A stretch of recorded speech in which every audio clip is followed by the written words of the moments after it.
I've never had a friend. I've never known the comfort of a mother's hug. I've never felt the tenderness of a father's kiss. I'm not insane. Nothing.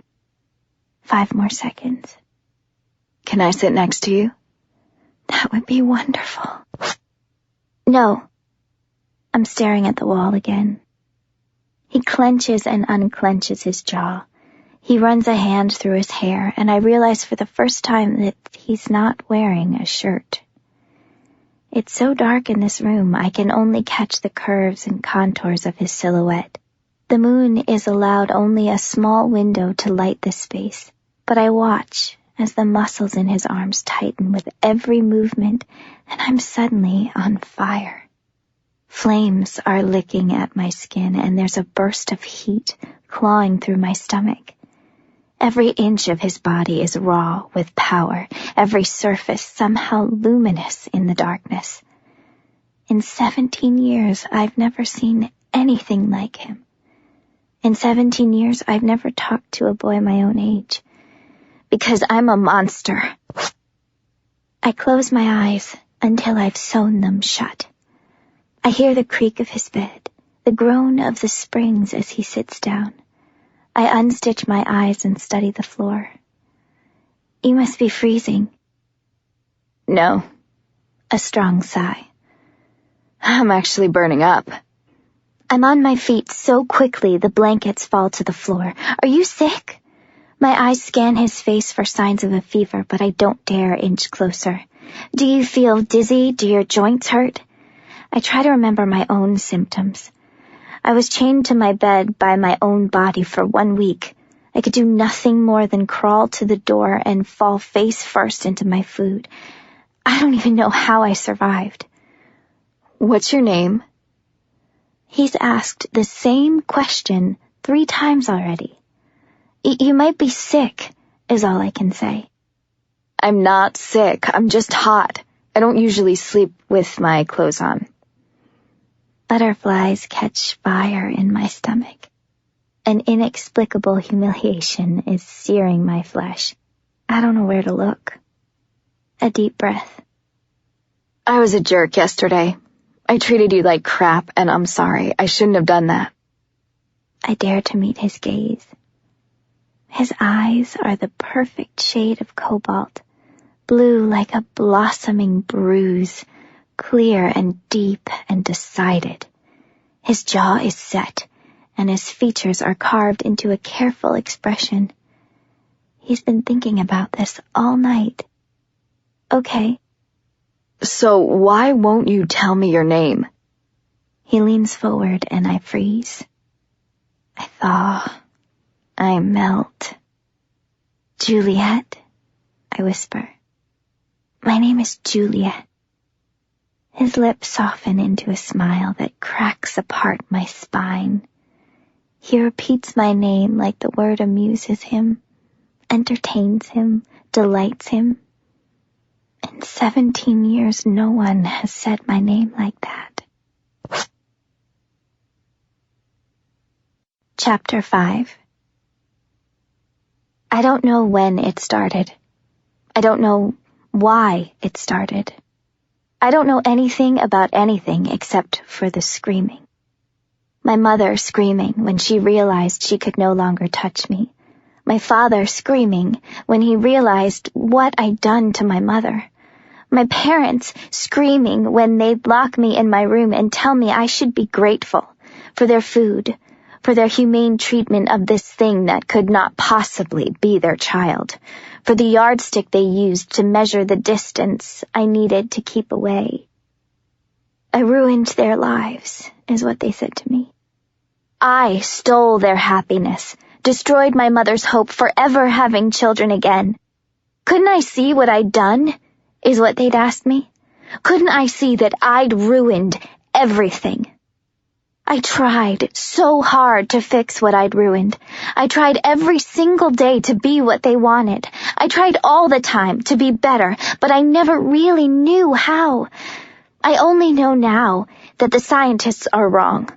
The world is flat.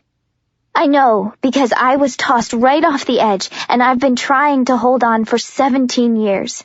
I've been trying to climb back up for 17 years, but it's nearly impossible to beat gravity when no one is willing to give you a hand. When no one wants to risk touching you. It's snowing today. The concrete is icy and stiffer than usual. But I prefer these freezing temperatures to the stifling humidity of summer days. Summer is like a slow cooker bringing everything in the world to a boil 1 degree at a time. It promises a million happy adjectives only to pour stench and sewage into your nose for dinner. I hate the heat and the sticky, sweaty mess left behind. I hate the lackadaisical ennui of a sun too preoccupied with itself to notice the infinite hours we spend in its presence.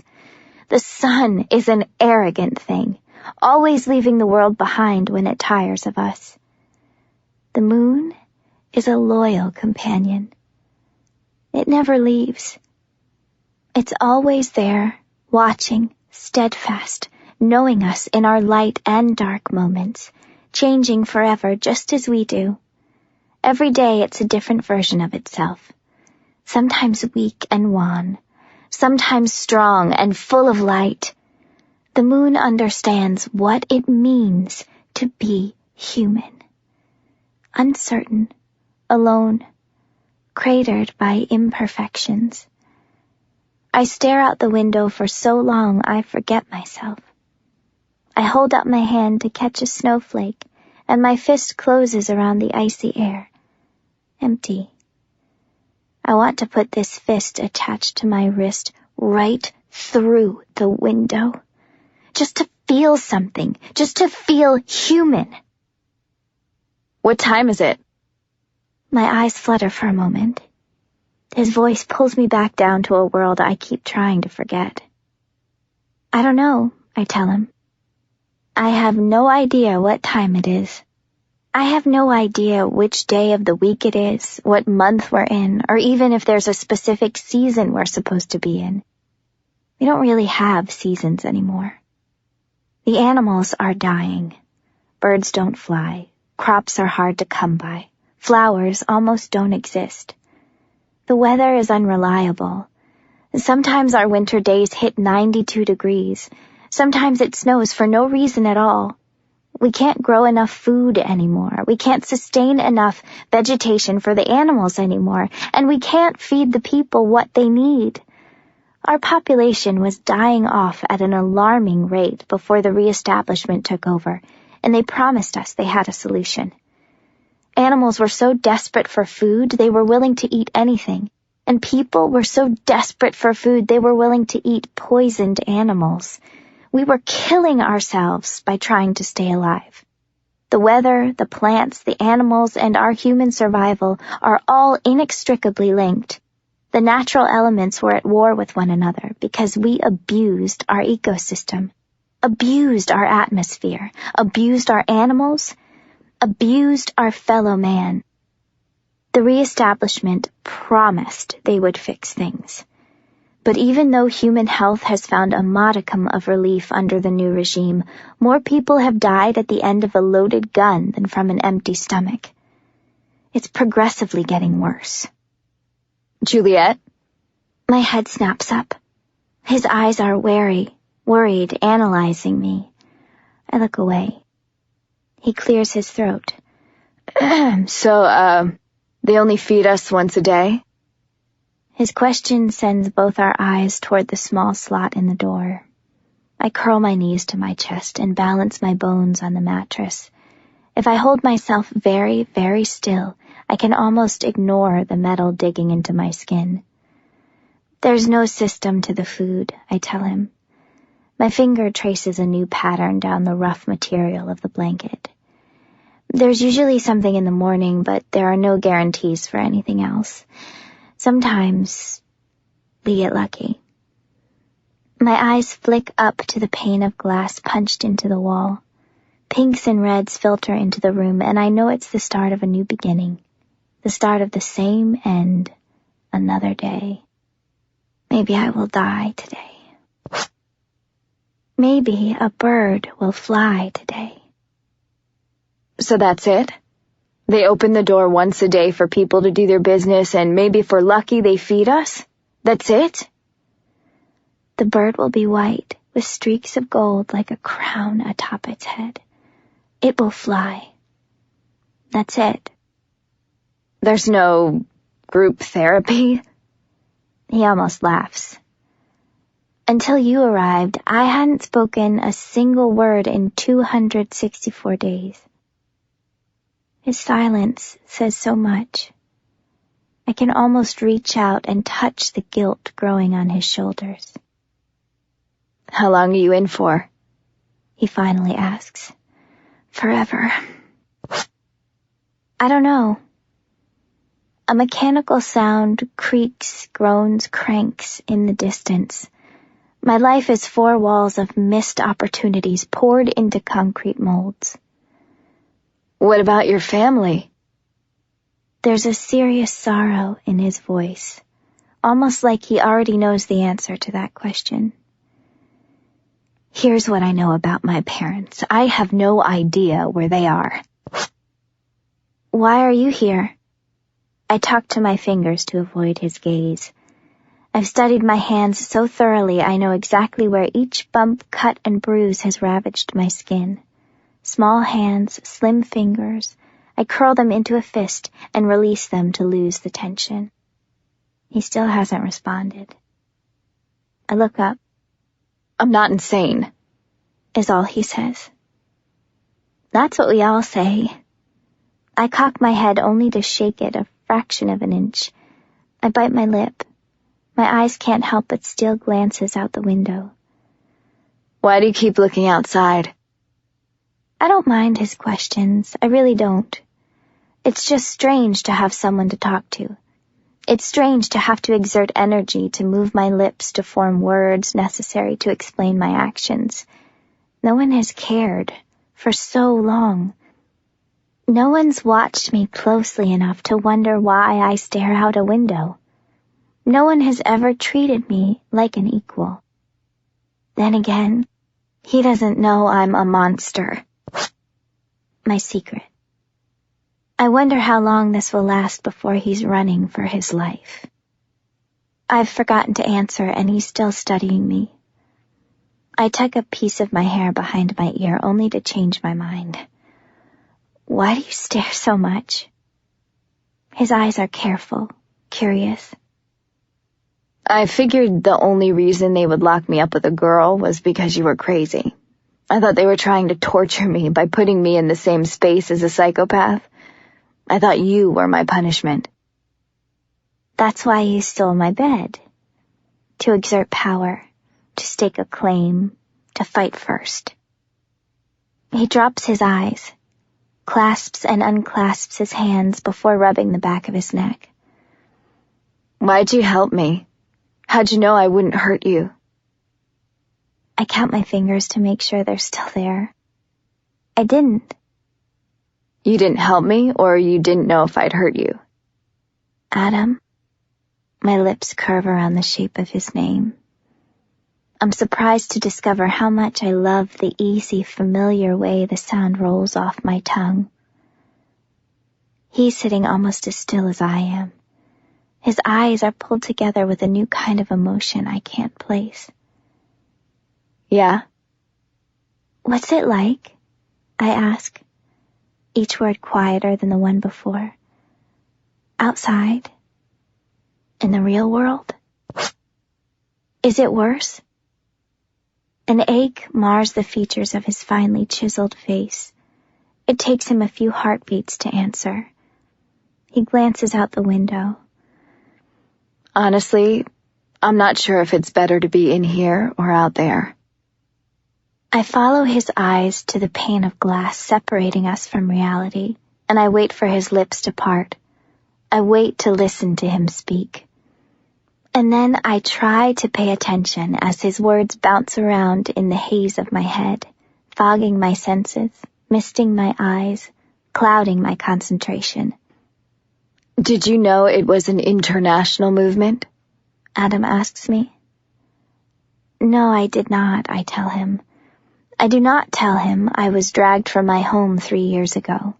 I do not tell him that I was dragged away exactly 7 years after the Reestablishment began to preach, and 4 months after they took control of everything. I do not tell him how little I know of our new world. Adam says the Reestablishment had its hands in every country, ready for the moment to bring its leaders into a position of control. He says the inhabitable land left in the world has been divided into 3,333 sectors, and each space is now controlled by a different person of power. Did you know they lied to us? Adam asks me. Did you know that the Reestablishment said someone had to take control, that someone had to save society, that someone had to restore the peace? Did you know that they said killing all the voices of opposition was the only way to find peace? Did you know this? Is what Adam asks me. And this is where I nod. This is where I say yes. This is the part I remember. The anger, the riots, the rage. My eyes close in a subconscious effort to block out the bad memories, but the effort backfires. Protests, rallies, screams for survival.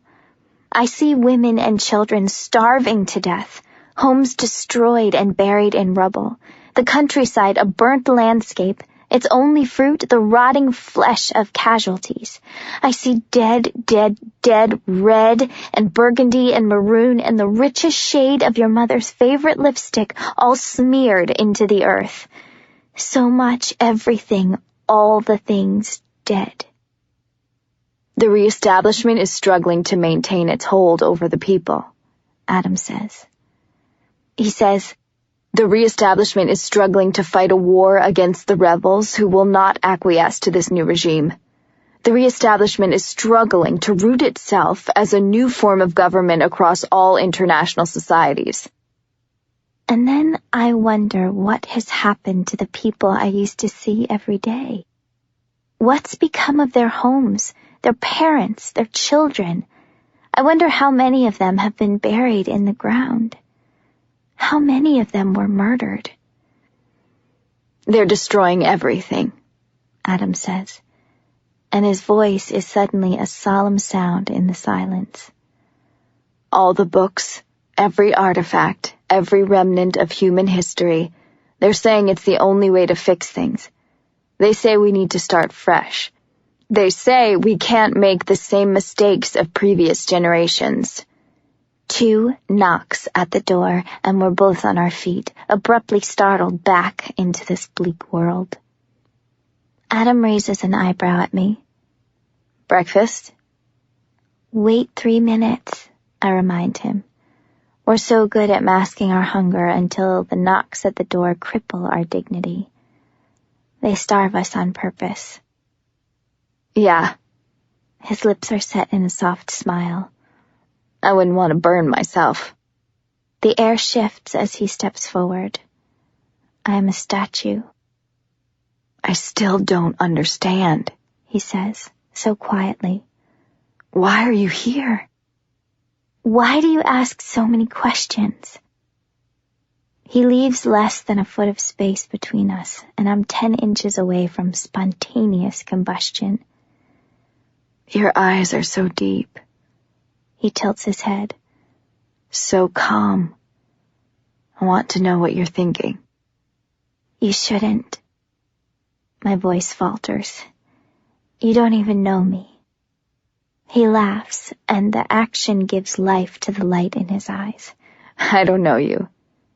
No. He shakes his head, sits on his bed.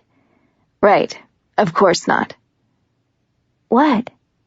You're right. His breath catches. Maybe I am insane. I take 2 steps backward. Maybe you are. He's smiling again, and I'd like to take a picture. I'd like to stare at the curve of his lips for the rest of my life. I'm not, you know. But you won't tell me why you're here, I challenge. And neither will you. I fall to my knees and tug the tray through the slot. Something unidentifiable is steaming in 2 tin cups. Adam folds himself onto the floor across from me. "Breakfast," I say, as I push his portion forward. Chapter 6. 1 word, 2 lips, 3, 4, 5 fingers form 1 fist. 1 corner, 2 parents, 3, 4, 5 reasons to hide. 1 child, 2 eyes, 3, 4, 17 years of fear. A broken broomstick, a pair of wild faces, angry whispers, locks on my door. "Look at me," is what I wanted to say to you. "Talk to me every once in a while. Find me a cure for these tears. I'd really like to exhale for the first time in my life." It's been 2 weeks. 2 weeks of the same routine. 2 weeks of nothing but routine. 2 weeks with the cellmate who has come too close to touching me, who does not touch me. Adam is adapting to the system. He never complains. He never volunteers too much information. He continues to ask too many questions. He's nice to me. I sit by the window and watch the rain and the leaves and the snow collide. They take turns dancing in the wind, performing choreographed routines for unsuspecting masses. The soldiers stomp, stomp, stomp through the rain, crushing leaves and fallen snow under their feet. Their hands are wrapped in gloves wrapped around guns that could put a bullet through a million possibilities. They don't bother to be bothered by the beauty that falls from the sky. They don't understand the freedom in feeling the universe on their skin. They don't care. I wish I could stuff my mouth full of raindrops and fill my pockets full of snow. I wish I could trace the veins in a fallen leaf and feel the wind pinch my nose. Instead, I ignore the desperation sticking my fingers together and watch for the bird I've only seen in my dreams. Birds used to fly, is what the stories say. Before the ozone layer deteriorated, before the pollutants mutated the creatures into something horrible, different. They say the weather wasn't always so unpredictable. They say there were birds who used to soar through the skies like planes. It seems strange that a small animal could achieve anything as complex as human engineering, but the possibility is too enticing to ignore. I've dreamt about the same bird flying through the same sky for exactly 10 years, white with streaks of gold like a crown atop its head. It's the only dream I have that gives me peace. "What are you writing?" I squint up at his strong stature, the easy grin on his face. I don't know how he manages to smile in spite of everything. I wonder if he can hold on to that shape, that special curve of the mouth that changes lives. I wonder how he'll feel in 1 month, and I shudder at the thought. I don't want him to end up like me. Empty. "Hey." He grabs the blanket off my bed and crouches next to me, wasting no time wrapping the thin cloth around my thinner shoulders. "You okay?" I try to smile, decide to avoid his question. "Thank you for the blanket." He sits down next to me and leans against the wall. His shoulders are so close, too close, never close enough. His body heat does more for me than the blanket ever will. Something in my joints aches with an acute yearning, a desperate need I've never been able to fulfill. My bones are begging for something I cannot allow. Touch me. He glances at the little notebook tucked in my hand, at the broken pen clutched in my fist. I close the book and roll into a little ball. I shove it into a crack in the wall. I study the pen in my palm. I know he's staring at me. "Are you writing a book?" No, I am not writing a book. Maybe you should. I turned to meet his eyes and regretted immediately. There are less than 3 inches between us, and I can't move because my body only knows how to freeze. Every muscle, every movement tightens. Every vertebra in my spinal column is a block of ice.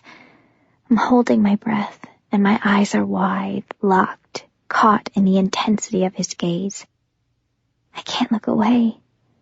I don't know how to retreat. Oh, God, his eyes. I've been lying to myself, determined to deny the impossible. I know him, I know him, I know him, I know him. The boy who does not remember me. I used to know. They're going to destroy the English language, he says, his voice careful, quiet. I fight to catch my breath. They want to recreate everything, he continues. They want to redesign everything. They want to destroy anything that could have been the reason for our problems. They think we need a new universal language. He drops his voice, drops his eyes. They want to destroy everything, every language in history. No. My breath hitches. Spots cloud my vision. I know. No. This I did not know. He looks up. It's good that you're writing things down. One day what you're doing will be illegal. I've begun to shake. My body is suddenly fighting a maelstrom of emotions. My brain plagued by the world I'm losing and pained by this boy who does not remember me. The pen stumbles its way to the floor, and I'm gripping the blanket so hard I'm afraid it's going to tear. Ice slices my skin. Horror clots my veins. I never thought it would get this bad. I never thought the Reestablishment would take things so far. They're incinerating culture, the beauty of diversity.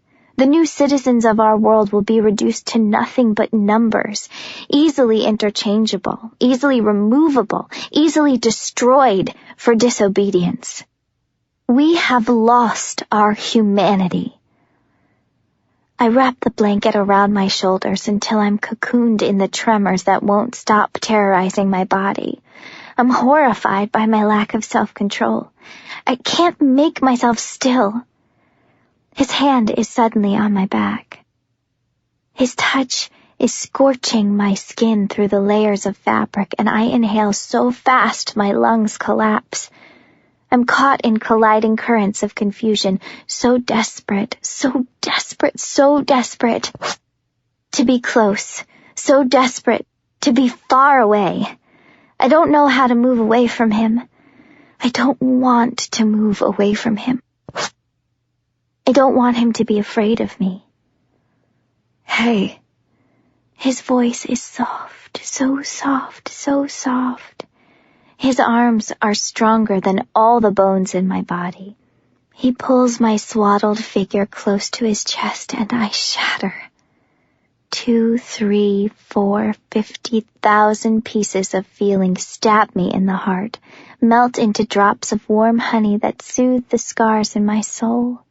The blanket is the only barrier between us, and he pulls me closer, tighter, stronger, until I hear the beats humming deep within his chest, and the steel of his arms around my body severs all ties to tension in my limbs.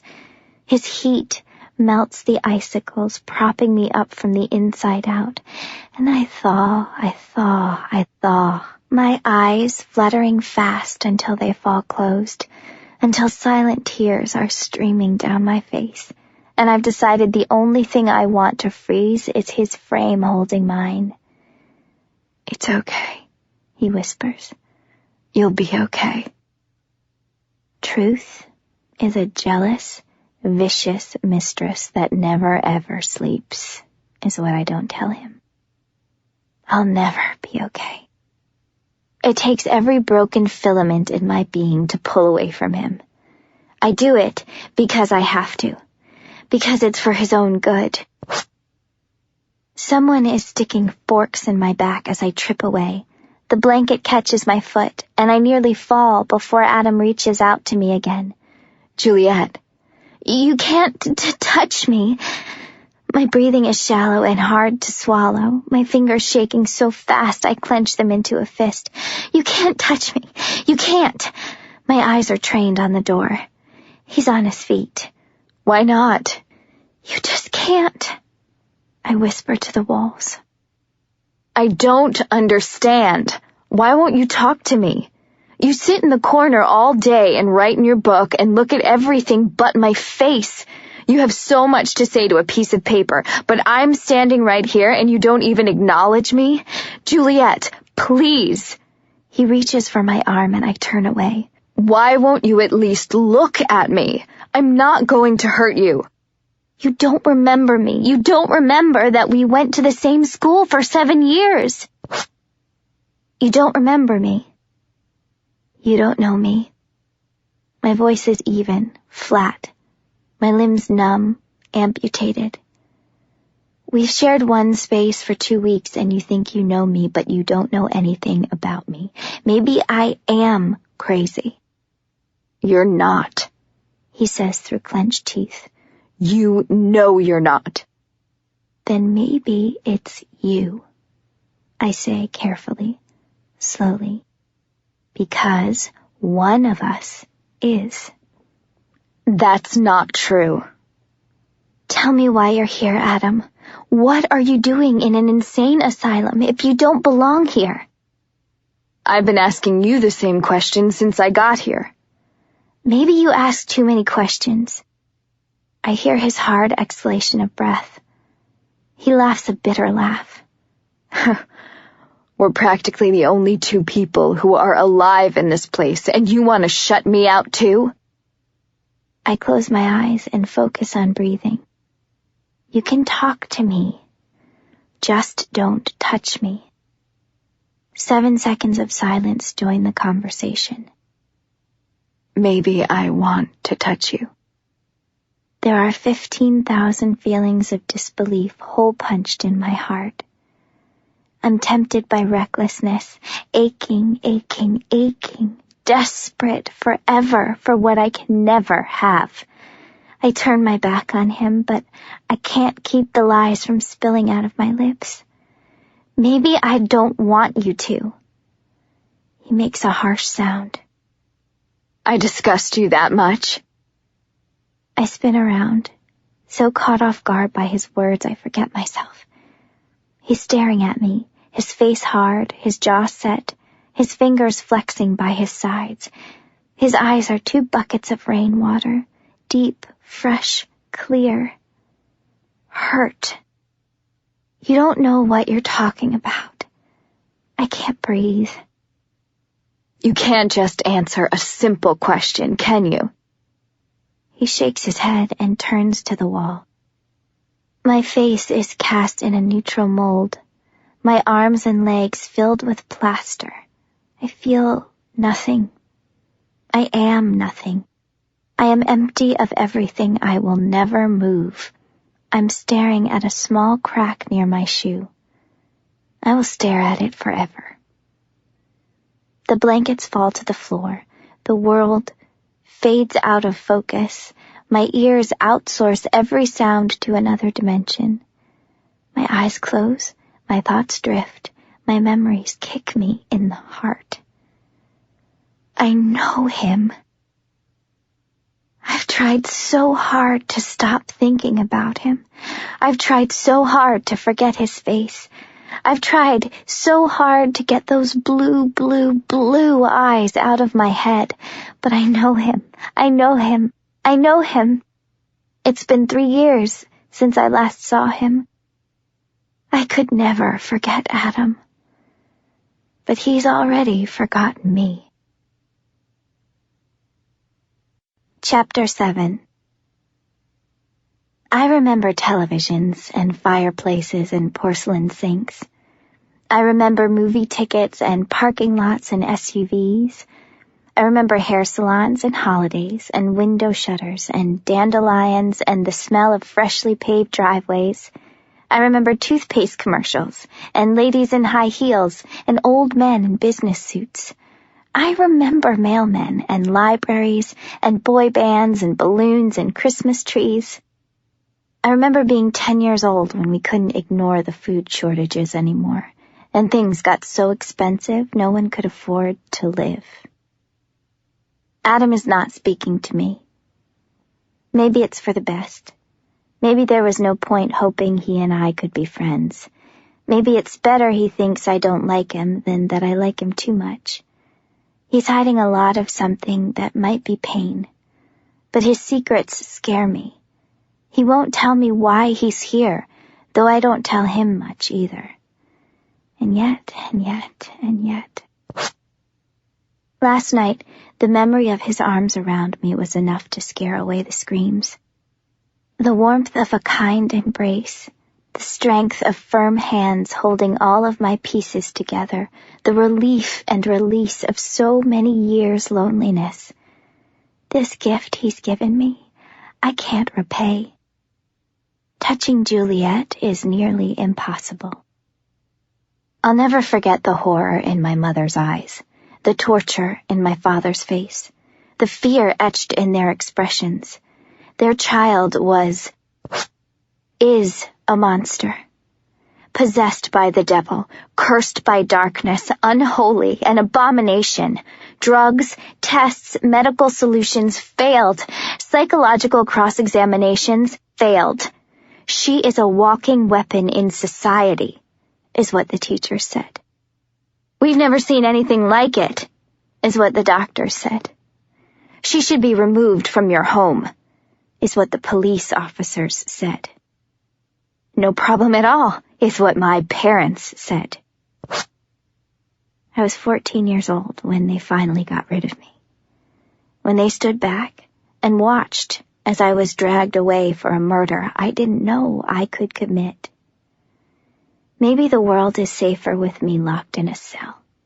Maybe Adam is safer if he hates me. He's sitting in the corner with his fists in his face.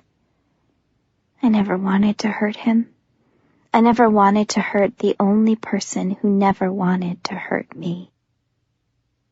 The door crashes open and 5 people swarm into the room, rifles pointed at our chests. Adam is on his feet and I'm made of stone. I've forgotten to inhale. I haven't seen so many people in so long, I'm momentarily stupefied. I should be screaming. Hands up, feet apart, mouths shut. Don't move and we won't shoot you. I'm still frozen in place. I should move. I should lift my arms. I should spread my feet. I should remember to breathe. Someone is cutting off my neck. The one barking orders slams the butt of his gun into my back, and my knees crack as they hit the floor. I finally taste oxygen and a sight of blood. I think Adam is yelling, but there is an acute agony ripping through my body, unlike anything I've experienced before. I'm utterly immobilized. What don't you understand about keeping your mouth shut? I squint sideways to see the barrel of the gun 2 inches away from Adam's face. Get up! A steel-toed boot kicks me in the ribs, fast, hard, hollow. I'm swallowing nothing but the strangled gasps choking my body. I said get up! Harder, faster, stronger, another boot in my gut. I can't even cry out. Get up, Juliette. Get up. If you don't, they will shoot Adam. I heave myself up to my knees and fall back on the wall behind me, stumbling forward to catch my balance. Lifting my hands is more torture than I knew I could endure. My organs are dead. My bones are cracked. My skin is a sieve, punctured by pins and needles of pain. They've finally come to kill me. That's why they put Adam in my cell. Because I'm leaving. Adam is here because I'm leaving, because they forgot to kill me on time, because my moments are over, because my 17 years were too many for this world. They're going to kill me. I always wondered how it would happen. I wonder if this will make my parents happy. Someone is laughing. Well, aren't you a little shit? I don't even know if they're talking to me I can hardly focus on keeping my arms upright. "She's not even crying," someone adds. "The girls are usually begging for mercy by now." The walls are beginning to bleed into the ceiling.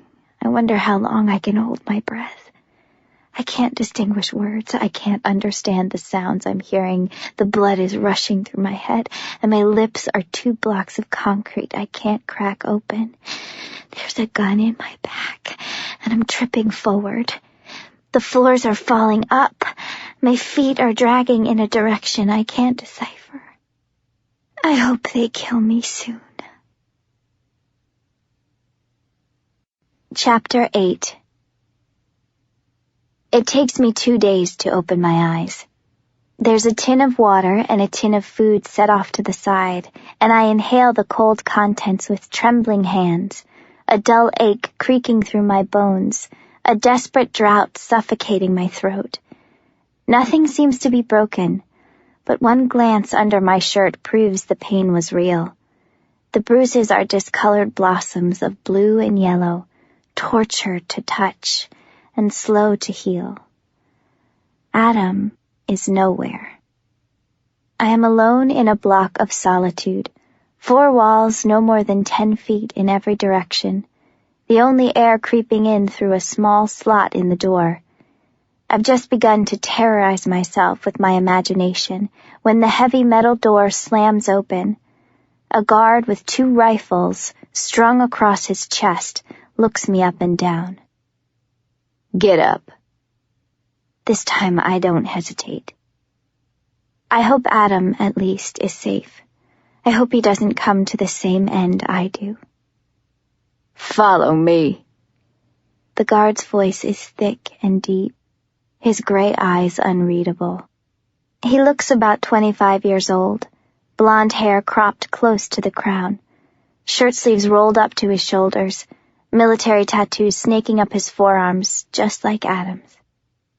Oh, God, no. Adam steps into the doorway beside the blonde and gestures with his weapon toward a narrow hallway. "Move." Adam is pointing a gun at my chest. Adam is pointing a gun at my chest. Adam is pointing a gun at my chest. His eyes are foreign to me, glassy and distant, far, far away. I am nothing but Novocaine. I am numb, a world of nothing, all feeling and emotion, gone forever. I am a whisper that never was. Adam is a soldier.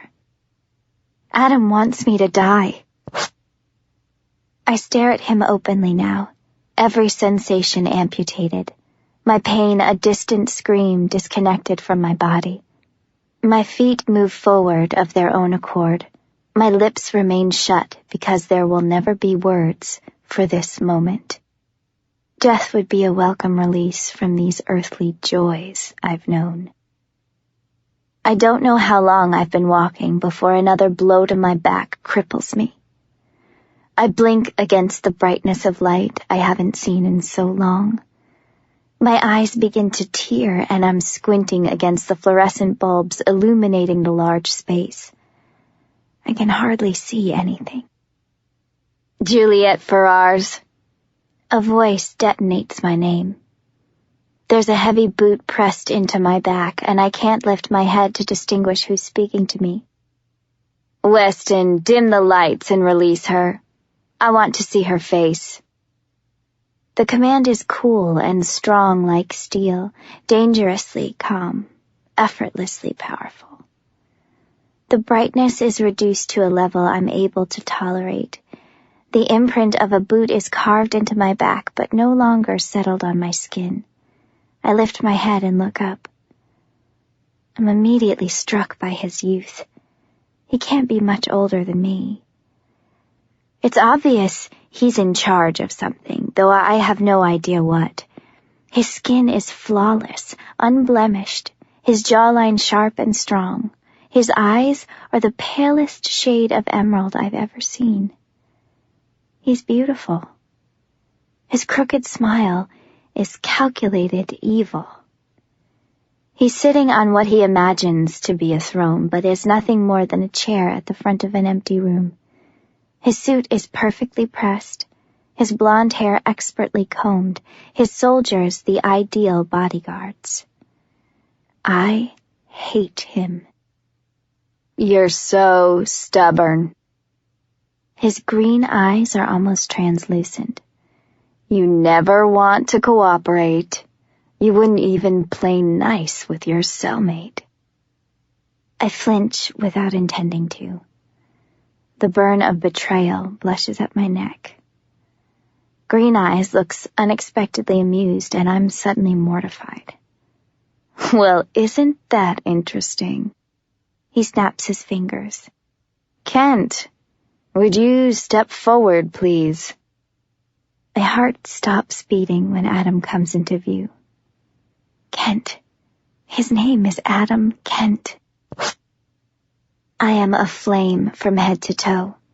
Adam flanks Green Eyes in an instant, but only offers a curt nod of his head as a salute. Perhaps the leader isn't nearly as important as he thinks. Sir, he says. So many thoughts are tangling in my head, I can't untie the insanity knotting itself together. I should have known. I'd heard rumors of soldiers living among the public in secret, reporting to the authorities if things seemed suspicious. Every day people disappeared. No one ever came back. Though I still can't understand why Adam was sent to spy on me. It seems you made quite an impression on her. I squint closer at the man in the chair, only to realize his suit has been adorned with tiny color patches, military mementos. His last name is etched into the lapel. Warner. Adam says nothing. He doesn't look in my direction. His body is erect, 6 feet of gorgeous, lean muscle. His profile strong and steady. The same arms that held my body are now holsters for lethal weapons. You have nothing to say about that? Warner glances at Adam, only to tilt his head in my direction, his eyes dancing in the light, clearly entertained. Adam clenches his jaw. Sir? Of course. Warner is suddenly bored. Why should I expect you to have something to say? Are you going to kill me? The words escape my lips before I have a chance to think them through, and someone's gun slams into my spine all over again. I fall to the floor with a broken whimper, wheezing into the filthy floor. That wasn't necessary, Roland. Warner's voice is saturated with mock disappointment. I suppose I'd be wondering the same thing if I were in her position. A pause. Juliette? I manage to lift my head. I have a proposition for you. Chapter 9. I'm not sure I'm hearing him correctly. You have something I want. Warner is still staring at me. I don't understand, I tell him. He takes a deep breath and stands up to pace the length of the room. Adam has not yet been dismissed. You are kind of a pet project of mine. Warner smiles to himself. I've studied your records for a very long time. I can't handle his pompous, self-satisfied strut. I want to break the grin off his face. Warner stops walking. I want you on my team. What? A broken whisper of surprise. We're in the middle of a war, he says, a little impatiently. Maybe you can put the pieces together? I don't. I know your secret, Juliette. I know why you're in here. Your entire life is documented in hospital records, complaints to authorities, messy lawsuits, public demands to have you locked up. His pause gives me enough time to choke on the horror caught in my throat. I'd been considering it for a long time, but I wanted to make sure you weren't actually psychotic. Isolation wasn't exactly a good indicator, though you did fend for yourself quite well. He offers me a smile that says I should be grateful for his praise. I sent Adam to stay with you as a final precaution. I wanted to make sure you weren't volatile, that you were capable of basic human interaction and communication. I must say, I'm quite pleased with the results. Someone is ripping my skin off. Adam, it seems, played his part a little too excellently. He is a fine soldier, one of the best, in fact. Warner spares him a glance before smiling at me.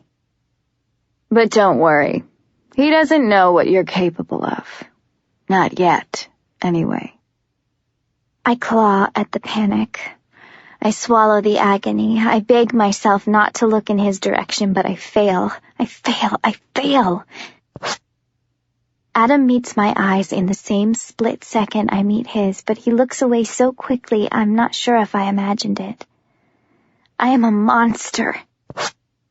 I am not as cruel as you think, Warner continues, a musical lilt in his voice. If you're so fond of his company, I can make this, he gestures between myself and Adam, a permanent assignment. No, I breathe. Warner curves his lips into a careless grin. Oh, yes. But be careful, pretty girl. If you do something bad, he'll have to shoot you. There are wire cutters carving holes in my heart. Adam doesn't react to anything Warner says. He's doing a job. I am a number, a mission, an easily replaceable object. I am not even a memory in his mind. I am nothing. I didn't expect his betrayal to bury me so deep. If you accept my offer, Warner interrupts my thoughts, you will live like I do. You will be one of us and not one of them. Your life will change forever. And if I do not accept? I ask, catching my voice before it cracks in fear. Warner looks genuinely disappointed. His hands are clasped together in dismay. You don't really have a choice. If you stand by my side, you will be rewarded. He presses his lips together. But if you choose to disobey, well, I think you look rather lovely with all your body parts intact, don't you? I'm breathing so hard, my frame is shaking. You want me to torture people for you? His face breaks into a brilliant smile. That would be wonderful. The world is bleeding. I don't have time to form a response before he turns to Adam. Show her what she's missing, would you? Adam answers a beat too late. Sir? That is an order, soldier. Warner's eyes are trained on me, his lips twitching with suppressed amusement. I'd like to break this one. She's a little too feisty for her own good. You can't touch me, I spit through clenched teeth. Wrong, he sing-songs. He tosses Adam a pair of black gloves. You're going to need these, he says with a conspiratorial whisper. You're a monster! My voice is too even, my body filled with a sudden rage. Why don't you just kill me? That, my dear, would be a waste. He steps forward and I realize his hands are carefully sheathed in white leather gloves. He tips my chin up with one finger. Besides, it'd be a shame to lose such a pretty face. I try to snap my neck away from him, but the same steel-toed boot slams into my spine, and Warner catches my face in his grip. I suppress a scream. Don't struggle, love. You'll only make things more difficult for yourself. I hope you rot in hell. Warner flexes his jaw. He holds up a hand to stop someone from shooting me, kicking me in the spleen, cracking my skull open. I have no idea. You're a fighter for the wrong team. He stands up straight. But we can change that. Adam, he calls. Don't let her out of your sight. She's your charge now. Yes, sir. Chapter 10. Adam puts on the gloves, but he doesn't touch me. Let her up, Roland. I'll take it from here. The boot disappears. I struggle to my feet and stare at nothing. I won't think about the horror that awaits me. Someone kicks in the backs of my knees, and I nearly stumble to the ground. Get going, a voice growls from behind. I look up and realize Adam is already walking away. I'm supposed to be following him. Only once we're back in the familiar blindness of the asylum hallways does he stop walking. Juliette. One soft word and my joints are made of air. I don't answer him.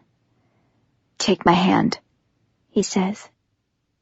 I will never, I manage between broken bites of oxygen. Not ever. A heavy sigh. I feel him shift in the darkness, and soon his body is too close, so disarmingly close to mine. His hand is on my lower back, and he's guiding me through the corridors toward an unknown destination. Every inch of my skin is blushing. I have to hold myself upright to keep from falling backward into his arms. The distance we're walking is much longer than I expected. When Adam finally speaks, I suspect we're close to the end. We're going to go outside, he says near my ear. I have to ball my fists to control the thrills tripping my heart. I'm almost too distracted by the feel of his voice to understand the significance of what he's saying. I just thought you should know. An audible intake of breath is my only response. I haven't been outside in almost a year. I'm painfully excited, but I haven't felt natural light on my skin in so long, I don't know if I'll be able to handle it. I have no choice. The air hits me first. Our atmosphere has little to boast of, but after so many months in a concrete corner, even the wasted oxygen of our dying earth tastes like heaven. I can't inhale fast enough. I fill my lungs with the feeling. I step into the slight breeze and clutch a fistful of wind as it weaves its way through my fingers. Bliss, unlike anything I've ever known. The air is crisp and cool, a refreshing bath of tangible nothing that stings my eyes and snaps at my skin. The sun is high today, blinding as it reflects the small patches of snow keeping the earth frozen. My eyes are pressed down by the weight of the bright light, and I can't see through more than 2 slits, but the warm rays wash over my body like a jacket fitted to my form, like the hug of something greater than a human. I could stand still in this moment forever. For one infinite second, I feel free. Adam's touch shocks me back to reality. I nearly jump out of my skin, and he catches my waist. I have to beg my bones to stop shaking. Are you okay? His eyes surprise me. They're the same ones I remember, blue and bottomless, like the deepest part of the ocean. His hands are gentle, so gentle. Around me. I don't want you to touch me, I lie. You don't have a choice. He won't look at me. I always have a choice. He runs a hand through his hair and swallows the nothing in his throat. Follow me. We're in a blank space, an empty acre filled with dead leaves and dying trees, taking small sips from melted snow in the soil. The landscape has been ravaged by war and neglect, and it's still the most beautiful thing I've seen in so long. The stomping soldiers stop to watch as Adam opens a car door for me. It's not a car, it's a tank.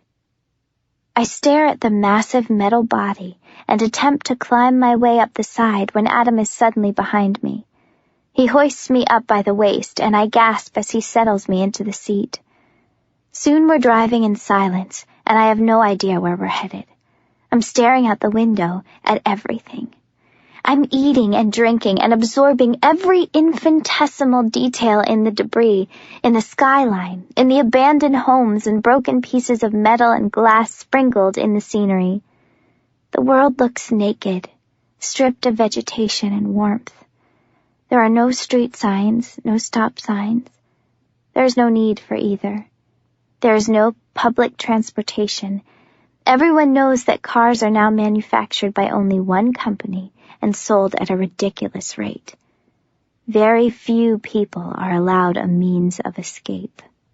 My parents, the general population, has been distributed across what's left of the country. Industrial buildings form the spine of the landscape, tall, rectangular metal boxes stuffed full of machinery. Machinery intended to strengthen the army, to strengthen the Reestablishment, to destroy mass quantities of human civilization. Carbon, tar, steel, gray, black, silver. Smoky colors smudged into the skyline, dripping into the slush that used to be snow.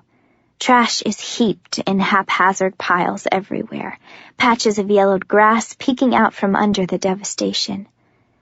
Traditional homes of our old world have been abandoned, windows shattered, roofs collapsing, red and green and blue paint scrubbed into muted shades to better match our bright future. Now I see the compounds carelessly constructed on the ravaged land, and I begin to remember. I remember how these were supposed to be temporary. I remember the few months before I was locked up when they'd begun building them. These small, cold quarters would suffice just until they figured out all the details of this new plan, is what the Reestablishment had said.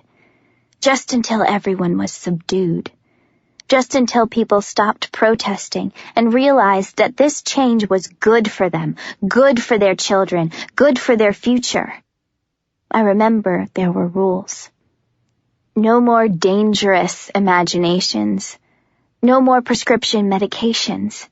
A new generation comprised of only healthy individuals would sustain us. The sick must be locked away. The old must be discarded. The troubled must be given up to the asylums. Only the strong should survive. Yes, of course. No more stupid languages and stupid stories and stupid paintings placed above stupid mantles. No more Christmas. No more Hanukkah, no more Ramadan and Diwali. No talk of religion, of belief, or personal convictions. Personal convictions were what nearly killed us all, is what they said. Convictions, priorities, preferences, prejudices, and ideologies divided us, deluded us, destroyed us. Selfish needs, wants, and desires needed to be obliterated. Greed, overindulgence, and gluttony had to be expunged from human behavior. The solution was in self-control, in minimalism, in sparse living conditions. One simple language and a brand new dictionary filled with words everyone would understand. These things would save us, save our children, save the human race, is what they said. Reestablish equality, reestablish humanity, reestablish hope, healing, and happiness.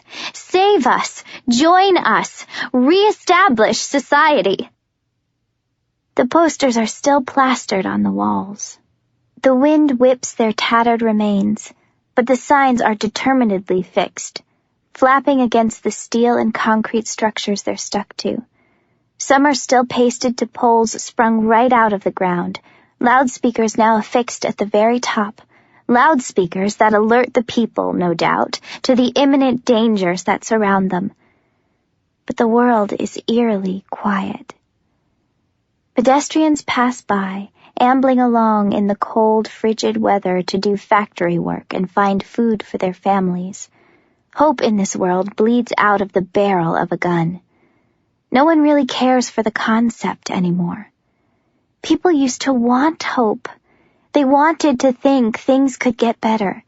They wanted to believe they could go back to worrying about gossip and holiday vacations and going to parties on Saturday nights. So the Reestablishment promised a future too perfect to be possible, and society was too desperate to disbelieve. They never realized they were signing away their souls to a group planning on taking advantage of their ignorance, their fear. Most civilians are too petrified to protest, but there are others who are stronger. There are others who are waiting for the right moment. There are others who have already begun to fight back. I hope it's not too late to fight back.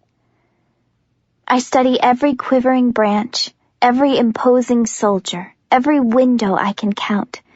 My eyes are two professional pickpockets stealing everything to store away in my mind. I lose track of the minutes we trample over. We pull up to a structure 10 times larger than the asylum and suspiciously central to civilization. From the outside, it looks like a bland building, inconspicuous in every way but its size, gray steel slabs comprising 4 flat walls, windows cracked and slammed into the 15 stories. It's bleak and bears no marking, no insignia, no proof of its true identity. Political headquarters camouflaged among the masses. The inside of the tank is a convoluted mess of buttons and levers I'm at a loss to operate, and Adam is opening my door before I have a chance to identify the pieces. His hands are in place around my waist, and my feet are now firmly on the ground, but my heart is pounding so fast I'm certain he can hear it. He hasn't let go of me. I look up. His eyes are tight, his forehead pinched, his lips are 2 pieces of frustration forged together. I step backward, and 10,000 tiny particles shatter between us. He drops his eyes. He turns away. He inhales, and 5 fingers on one hand form a fickle fist. This way. He nods toward the building. I follow him inside. Chapter 11. I'm so prepared for unimaginable horror that the reality is almost worse. Dirty money is dripping from the walls. A year's supply of food wasted on marble floors. Hundreds of thousands of dollars in medical aid poured into fancy furniture and Persian rugs. I feel the artificial heat pouring in through air vents and think of children screaming for clean water. I squint through crystal chandeliers and hear mothers begging for mercy. I see a superficial world existing in the midst of a terrorizing reality, and I can't move. I can't breathe. So many people must have died to sustain this luxury. So many people had to lose their homes and their children and their last $5 in the bank for promises, so many promises to save them from themselves. They promised us. The Reestablishment promised us hope for a better future. They said they would fix things. They said they would help us get back to the world we knew. The world with movie dates and spring weddings and baby showers.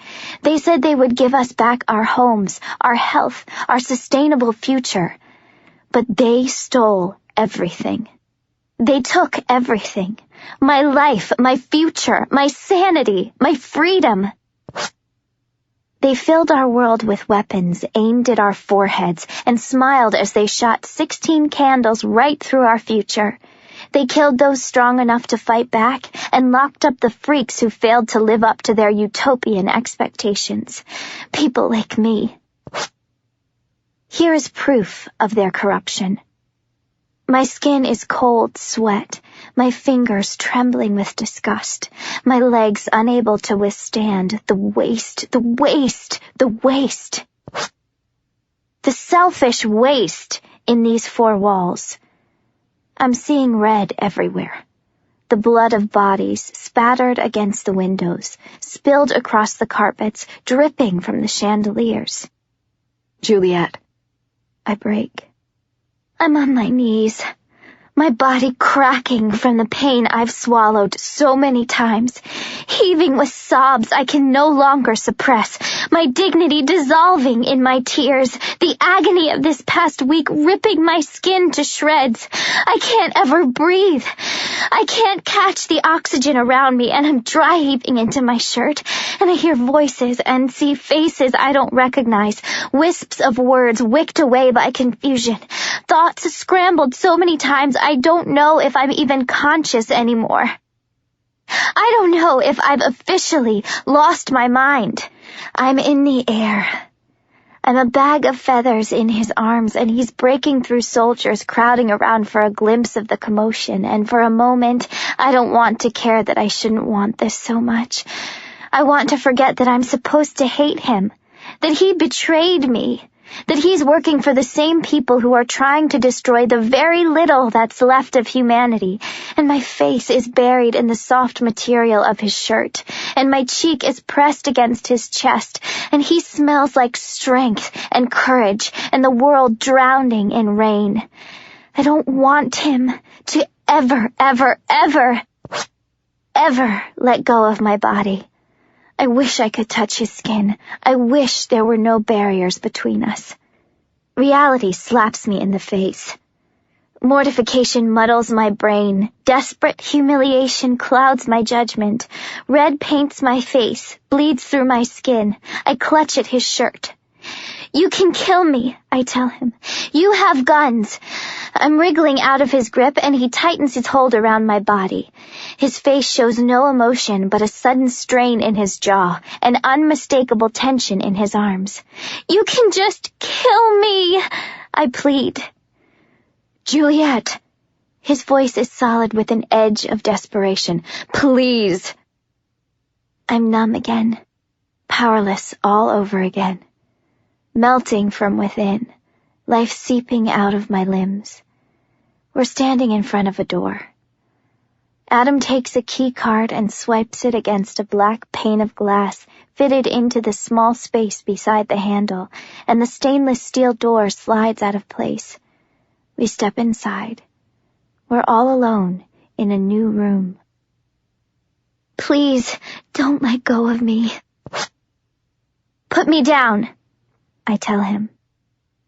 There's a queen-sized bed in the middle of the space, lush carpet gracing the floors, an armoire flush against the wall, light fixtures glittering from the ceiling. The beauty is so tainted I can't stand the sight of it. Adam gentles me onto the soft mattress and takes a small step backward. You'll be staying here for a while, I think, is all he says. I squeeze my eyes shut. I don't want to think about the inevitable torture awaiting me. Please, I tell him. I'd like to be left alone. A deep sigh. That's not exactly an option. What do you mean? I spin around. I have to watch you, Juliette. He says my name like a whisper. My heart, my heart, my heart. Warner wants you to understand what he's offering you, but you're still considered a threat. He's made you my assignment. I can't leave. I don't know whether to be thrilled or horrified. I'm horrified. You have to live with me? I live in the barracks on the opposite end of this building, with the other soldiers, but yeah. He clears his throat. He's not looking at me. I'll be moving in. There's an ache in the pit of my stomach that's gnawing on my nerves. I want to hate him, and judge him, and scream forever, but I'm failing because all I see is an 8-year-old boy who doesn't remember that he used to be the kindest person I ever knew. I don't want to believe this is happening. I close my eyes and curl my head into my knees. You have to get dressed, he says after a moment. I pop my head up. I blink at him like I can't understand what he's saying. I am dressed. He clears his throat again but tries to be quiet about it. There's a bathroom through here. He points. I see a door connected to the room and I'm suddenly curious. I've heard stories about people with bathrooms in their bedrooms. I guess they're not exactly in the bedroom, but they're close enough. I slip off the bed and follow his finger. As soon as I open the door, he resumes speaking. You can shower and change in here. The bathroom. It's the only place there are no cameras. He adds, his voice trailing off. There are cameras in my room. Of course. You can find clothes in there. He nods to the armoire. He suddenly looks uncomfortable. And you can't leave? I ask. He rubs his forehead and sits down on the bed. He sighs. You have to get ready. Warner will be expecting you for dinner. Dinner? My eyes are the size of the moon. Adam looks grim. Yeah. He's not going to hurt me? I'm ashamed at the relief in my voice, at the unexpected tension I've released, at the fear I didn't know I was harboring. He's going to give me dinner? I'm starving. My stomach is a tortured pit of starvation. I'm so hungry, so hungry, so hungry. I can't even imagine what real food must taste like. Adam's face is inscrutable again. You should hurry. I can show you how everything works. I don't have time to protest before he's in the bathroom, and I followed him inside. The door is still open, and he's standing in the middle of the small space with his back to me, and I can't understand why. I already know how to use the bathroom, I tell him. I used to live in a regular home. I used to have a family. He turns around very, very slowly, and I begin to panic. He finally lifts his head, but his eyes are darting in every direction. When he looks at me, his eyes narrow, his forehead is tight. His right hand curls into a fist, and his left hand lifts one finger to his lips. He's telling me to be quiet. Every organ in my body falls to the floor. I knew something was coming, but I didn't know it'd be Adam. I didn't think he'd be the one to hurt me, to torture me, to make me wish for death more than I ever have before. I don't even realize I'm crying until I hear the whimper and feel the silent tears stream down my face, and I'm ashamed, so ashamed. So ashamed of my weakness, but a part of me doesn't care. I'm tempted to beg, to ask for mercy, to steal his gun and shoot myself first. Dignity is the only thing I have left. He seems to register my sudden hysteria because his eyes snap open and his mouth falls to the floor. No, God, Juliette, I'm not... He swears under his breath. He pumps his fist against his forehead and turns away, sighing heavily. Pacing the length of the small space, he swears again. He walks out the door and doesn't look back. Chapter 12. 5 full minutes under piping hot water. 2 bars of soap, both smelling of lavender. A bottle of shampoo meant only for my hair, and the touch of soft, plush towels I dare to wrap around my body. And I begin to understand. They want me to forget. They think they can wash away my memories, my loyalties, my priorities with a few hot meals and a room with a view. They think I am so easily purchased. Warner doesn't seem to understand that I grew up with nothing, and I didn't hate it. I didn't want the clothes or the perfect shoes or the expensive anything. I didn't want to be draped in silk. All I ever wanted was to reach out and touch another human being, not just with my hands, but with my heart. I saw the world and its lack of compassion, its harsh, grating judgment, and its cold, resentful eyes. I saw it all around me. I had so much time to listen, to look, to study people and places and possibilities. All I had to do was open my eyes. All I had to do was open a book, to see the stories bleeding from page to page, to see the memories etched onto paper. I spent my life folded between the pages of books. In the absence of human relationships, I formed bonds with paper characters. I lived love and loss through stories threaded in history. I experienced adolescence by association. My world is one interwoven web of words, stringing limb to limb, bone to sinew, thoughts and images all together.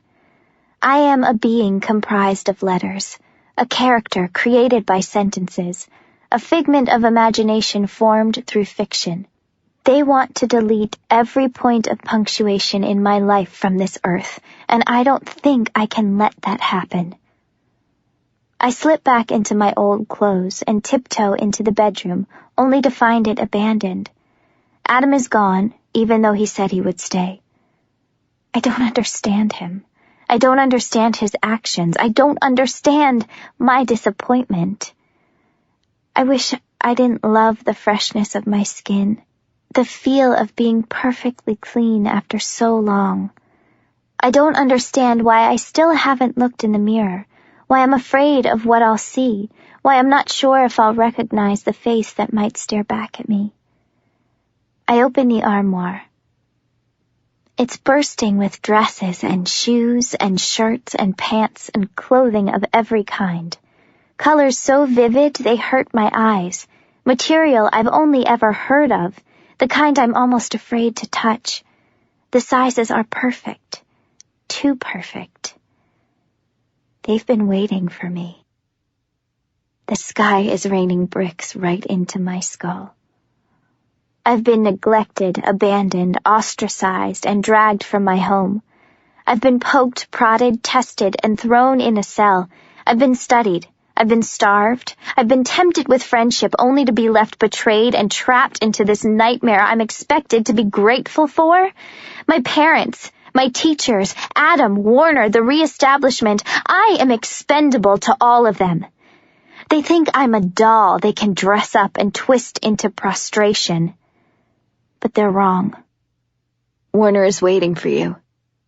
I spin around and fall back against the armoire, slamming it closed in the craze of panic clutching my heart. I steady myself and fold away my fear when I see Adam standing at the door. His mouth moves for a moment, but he says nothing. Eventually, he steps forward, so forward, until he's close enough to touch. He reaches past me to reopen the door, hiding the things I'm embarrassed to know exist. These are all for you, he says, without looking at me. His fingers touching the hem of a purple dress, a rich plum color good enough to eat. I already have clothes. My hands smooth out the wrinkles in my dirty, ragged outfit. He finally decides to look at me, but when he does, his eyebrows trip. His eyes blink and freeze. His lips part in surprise. I wonder if I've washed off a new face for myself, and I flush, hoping he's not disgusted by what he might see. I don't know why I care. He drops his gaze, takes a deep breath. I'll be waiting outside. I stare at the purple dress with Adam's fingerprints. I study the inside of the armoire for only a moment before I abandon it. I comb anxious fingers through my wet hair and steel myself. I am no one's property, and I don't care what Warner wants me to look like. I step outside and Adam stares at me for a small second. He rubs the back of his neck and says nothing. He shakes his head. He starts walking. He doesn't touch me, and I shouldn't notice, but I do. I have no idea what to expect.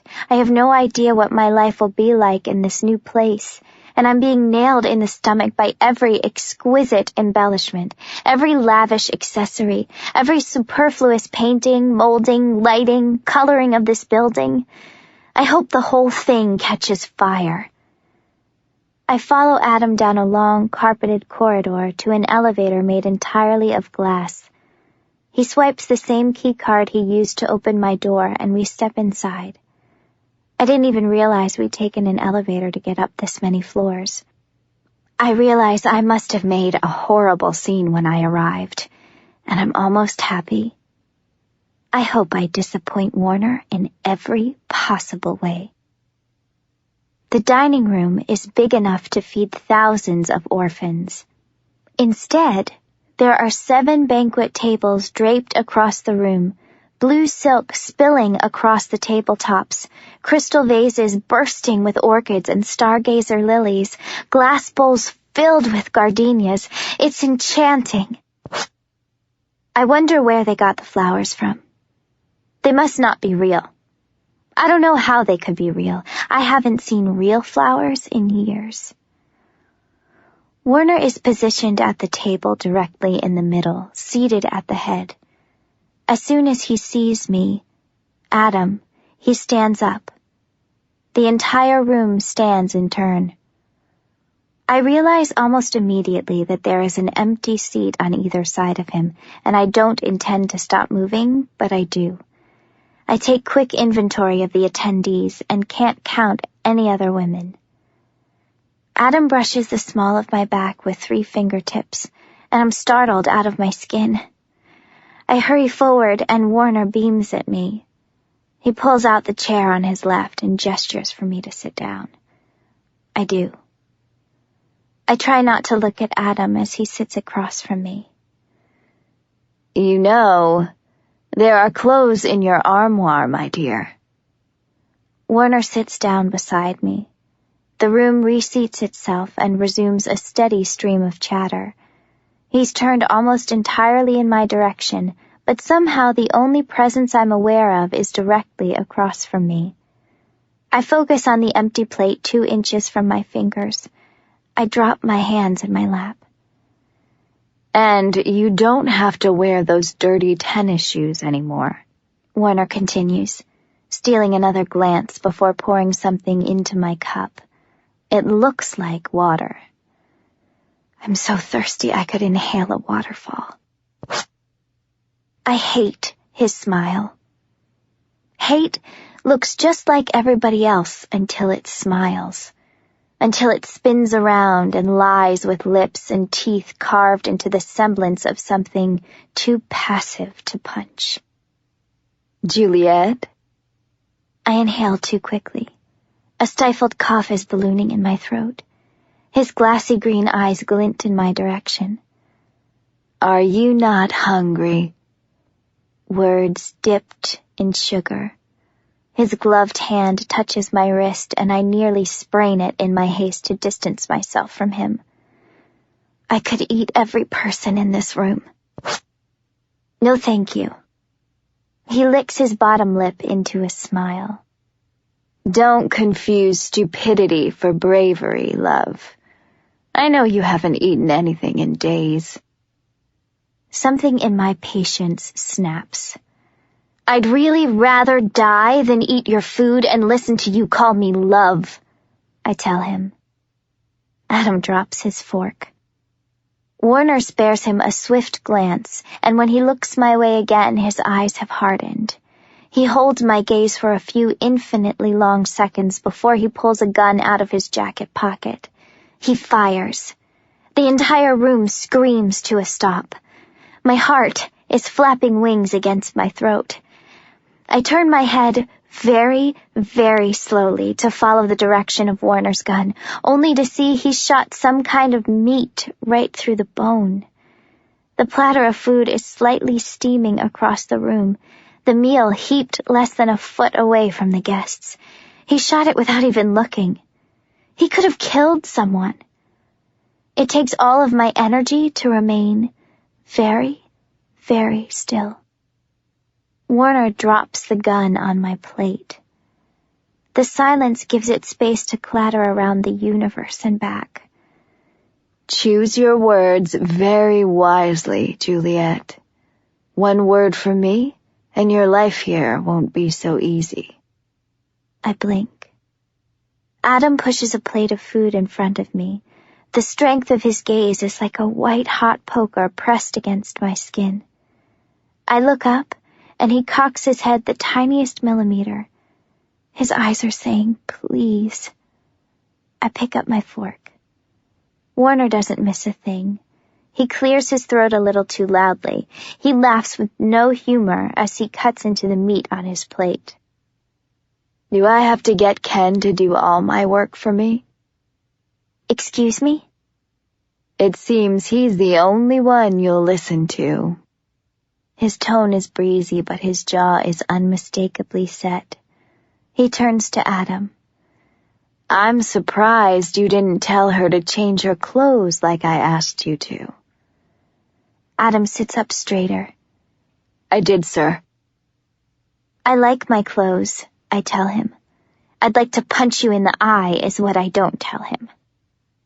Warner's smile slides back into place. No one asked what you like, love. Now eat. I need you to look your best when you stand beside me. Chapter 13. Warner insists on accompanying me to my room. After dinner, Adam disappeared with a few of the other soldiers. He disappeared without a word or glance in my direction, and I don't have any idea what to anticipate. At least I have nothing to lose but my life. I don't want you to hate me, Warner says as we make our way toward the elevator. I'm only your enemy if you want me to be. We will always be enemies. My voice is cracked into chips of ice. The words melt on my tongue. I will never be what you want me to be. Warner sighs as he presses the button for the elevator. I really think you'll change your mind. He glances at me with a small smile. A shame, really, that such striking looks should be wasted on such a miserable human being. You and I, Juliette, together, we could be unstoppable. I will not look at him, though I feel his gaze touching every inch of my body. No, thank you. We're in the elevator. The world is whooshing past us, and the walls of glass make us a spectacle to every person on every floor. There are no secrets in this building. He touches my elbow and I pull away. You might reconsider, he says softly. How did you figure it out? The elevator dings open, but I'm not moving. I finally turn to face him because I can't contain my curiosity. I study his hands, so carefully sheathed in leather, his sleeves thick and crisp and long. Even his collar is high and regal. He's dressed impeccably from head to toe and covered everywhere except his face. Even if I wanted to touch him, I'm not sure I'd be able to. He's protecting himself. From me. Perhaps a conversation for tomorrow night. He cocks a brow and offers me his arm. I pretend not to notice it as we walk off the elevator and down the hall. Maybe you could wear something nice. What's your first name? I ask him. We're standing in front of my door. He stops, surprised, lifts his chin almost imperceptibly, focuses his eyes on my face until I begin to regret my question. You want to know my name? I don't do it on purpose, but my eyes narrow just a bit. Warner is your last name, isn't it? He almost smiles. You want to know my name? I didn't realize it was a secret. He steps forward, his lips twitch, his eyes fall, his lips draw in a tight breath. He drops a gloved finger down the apple of my cheek. I'll tell you mine if you tell me yours, he whispers, too close to my neck. I inch backward, swallow hard, You already know my name. He's not looking at my eyes. You're right. I should rephrase that. What I meant to say was I'll tell you mine if you show me yours. What? I'm breathing too fast, too suddenly. He begins to pull off his gloves and I begin to panic. Show me what you can do. My jaw is too tight and my teeth have begun to ache. I won't touch you. That's all right. He tugs off the other glove. I don't exactly need your help. No. Don't worry, he grins. I'm sure it won't hurt you at all. No, I gasp. No, I won't. I can't. Fine, Warner snaps. That's fine. You don't want to hurt me. I'm so utterly flattered. He almost rolls his eyes, looks down the hall, spots a soldier, beckons him over. Jenkins? Jenkins is swift for his size, and he's at my side in a second. Sir. He bows his head an inch, even though he's clearly Warner Sr. He can't be more than 27, stocky, sturdy, packed with bulk. He spares me a sidelong glance. His brown eyes are warmer than I'd expect them to be. I'm going to need you to accompany Miss Ferrars back downstairs. But be warned, she's incredibly uncooperative and will try to break free from your grip. He smiles too slowly. No matter what she says or does, soldier, you cannot let go of her. Are we clear? Jenkins' eyes widen. He blinks. His nostrils flare. His fingers flex at his sides. He takes a short breath. Nods. Jenkins is not an idiot. I start running. I'm bolting down the hallway and running past a series of stunned soldiers too scared to stop me. I don't know what I'm doing, why I think I can run, where I think I could possibly go. I'm straining to reach the elevator, if only because I think it will buy me time. I don't know what else to do. Warner's commands are bouncing off the walls and exploding in my eardrums. He doesn't need to chase me. He's getting others to do the work for him. Soldiers are lining up before me, beside me, behind me. I can't breathe. I'm spinning in a circle of my own stupidity, panicked, pained, petrified by the thought of what I'm going to do to Jenkins against my will, what he will do to me against his will, what will happen to both of us despite our best intentions. Seize her, Warner says softly. Silence has stuffed itself into every corner of this building. His voice is the only sound in the room. Jenkins steps forward. My eyes are flooding and I squeeze them shut. I pry them open. I blink back at the crowd and spot a familiar face. Adam is staring at me, horrified. Shame has covered every inch of my body. Jenkins offers me his hand. My bones begin to buckle, snapping in synchronicity with the beats of my heart. I crumble to the floor, folding into myself like a flimsy crepe. My arms are so painfully bare in this ragged t-shirt. Don't! I hold up a tentative hand, pleading with my eyes, staring into the face of this innocent man. Please don't! My voice breaks. You don't want to touch me. I never said I did. Jenkins' voice is deep and steady, full of regret. Jenkins, who has no gloves, no protection, no preparation, no possible defense. That was a direct order, soldier. Warner barks, trains a gun at his back. Jenkins grabs my arms. No, no, no! I gasp. My blood is surging through my veins, rushing through my body like a raging river, waves of heat lapping against my bones. I can hear his anguish. I can feel the power pouring out of his body. I can hear his heart beating in my ear, and my head is spinning with the rush of adrenaline fortifying my being. I feel alive. I wish it hurt me. I wish it maimed me. I wish it repulsed me. I wish I hated the potent force wrapping itself around my skeleton. But I don't.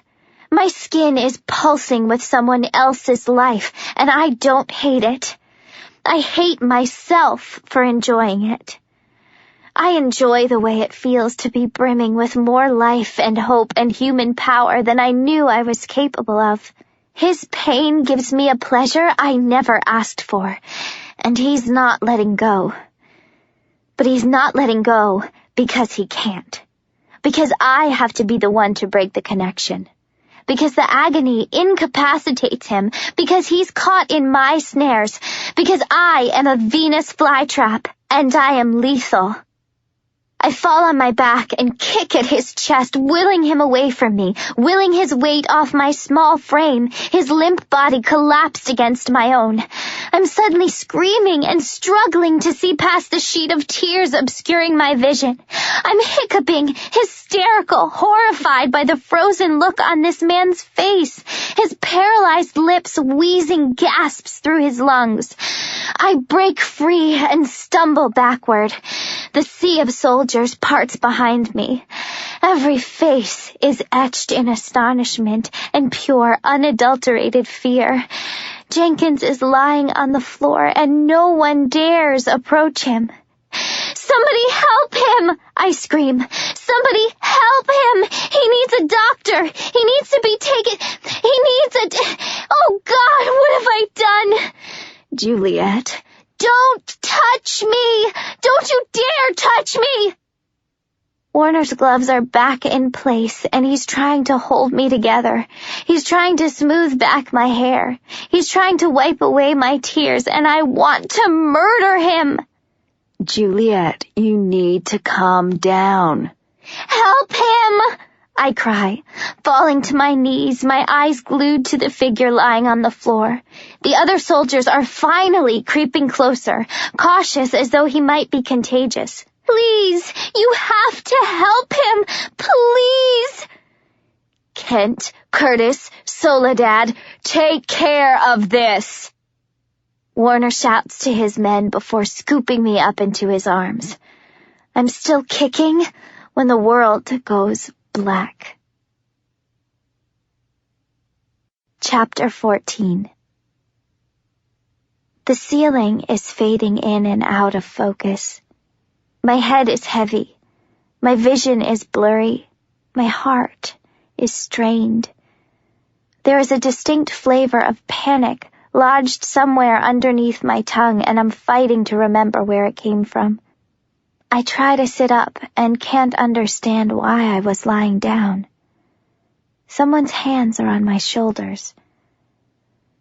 "How are you feeling?" Warner is peering down at me.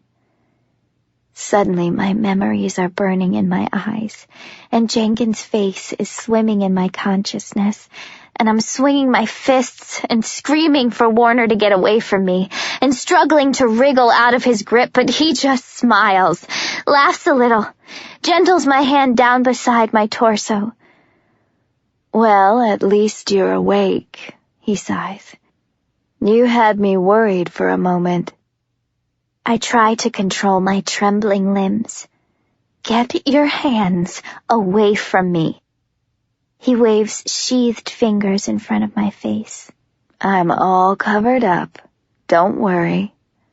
"I hate you." "So much passion." He laughs again. He looks so calm, so genuinely amused. He stares at me with eyes softer than I ever expected them to be. I turn away. He stands up, takes a short breath. "Here," he says, reaching for a tray on a small table. "I brought you food." I take advantage of the moment to sit up and look around. I'm lying on a bed draped in damask golds and burgundies, the darkest shade of blood. The floor is covered in thick, rich carpet, the color of a setting summer sun. It's warm in this room. It's the same size as the one I occupy. Its furniture standard enough, Bed, armoire, side tables, chandelier glittering from the ceiling. The only difference is there's an extra door in this room, and there's a candle burning quietly on a small table in the corner. I haven't seen fire in so many years I've lost count. I have to stifle an impulse to reach out and touch the flame. I prop myself up against the pillows and try to pretend I'm not comfortable. Where am I? Warner turns around, holding a plate with bread and cheese on it. His other hand is gripping a glass of water. He looks around the room as if seeing it for the first time. This is my bedroom. If my head weren't splitting into pieces, I'd be tempted to run. Take me to my own room. I don't want to be here. And yet, here you are. He sits at the foot of the bed, a few feet away, pushes the plate in front of me. Are you thirsty? I don't know if it's because I can't think straight, or if it's because I'm genuinely confused, but I'm struggling to reconcile Warner's polarizing personalities. Here he is, offering me a glass of water after he forced me to torture someone. I lift my hands and study my fingers as if I've never seen them before. I don't understand. He cocks his head, inspecting me as though I might have seriously injured myself. I only asked if you were thirsty. That shouldn't be difficult to understand. A pause. Drink this. I take the glass, stare at it, stare at him, stare at the walls. I must be insane. Warner sighs. I'm not sure, but I think you fainted. And I think you should probably eat something, though I'm not entirely sure about that either. He pauses. You've probably had too much exertion your first day here. My mistake. Why are you being nice to me? The surprise on his face surprises me even more. Because I care about you, he says simply. You care about me? The numbness in my body is beginning to dissipate. My blood pressure is rising and anger is making its way to the forefront of my consciousness. I almost killed Jenkins because of you. You didn't kill. Your soldiers beat me. You keep me here like a prisoner. You threaten me. You threaten to kill me. You give me no freedom, and you say you care about me? I nearly throw the glass of water at his face. You are a monster! Warner turns away, so I'm staring at his profile. He clasps his hands, changes his mind, touches his lips. I am only trying to help you. Liar! He seems to consider that. Nods, just once. Yes. Most of the time, yes. I don't want to be here. I don't want to be your experiment. Let me go. No. He stands up. I'm afraid I can't do that. Why not? Because I can't. He tugs at his fingers, clears his throat. His eyes touch the ceiling for a brief moment.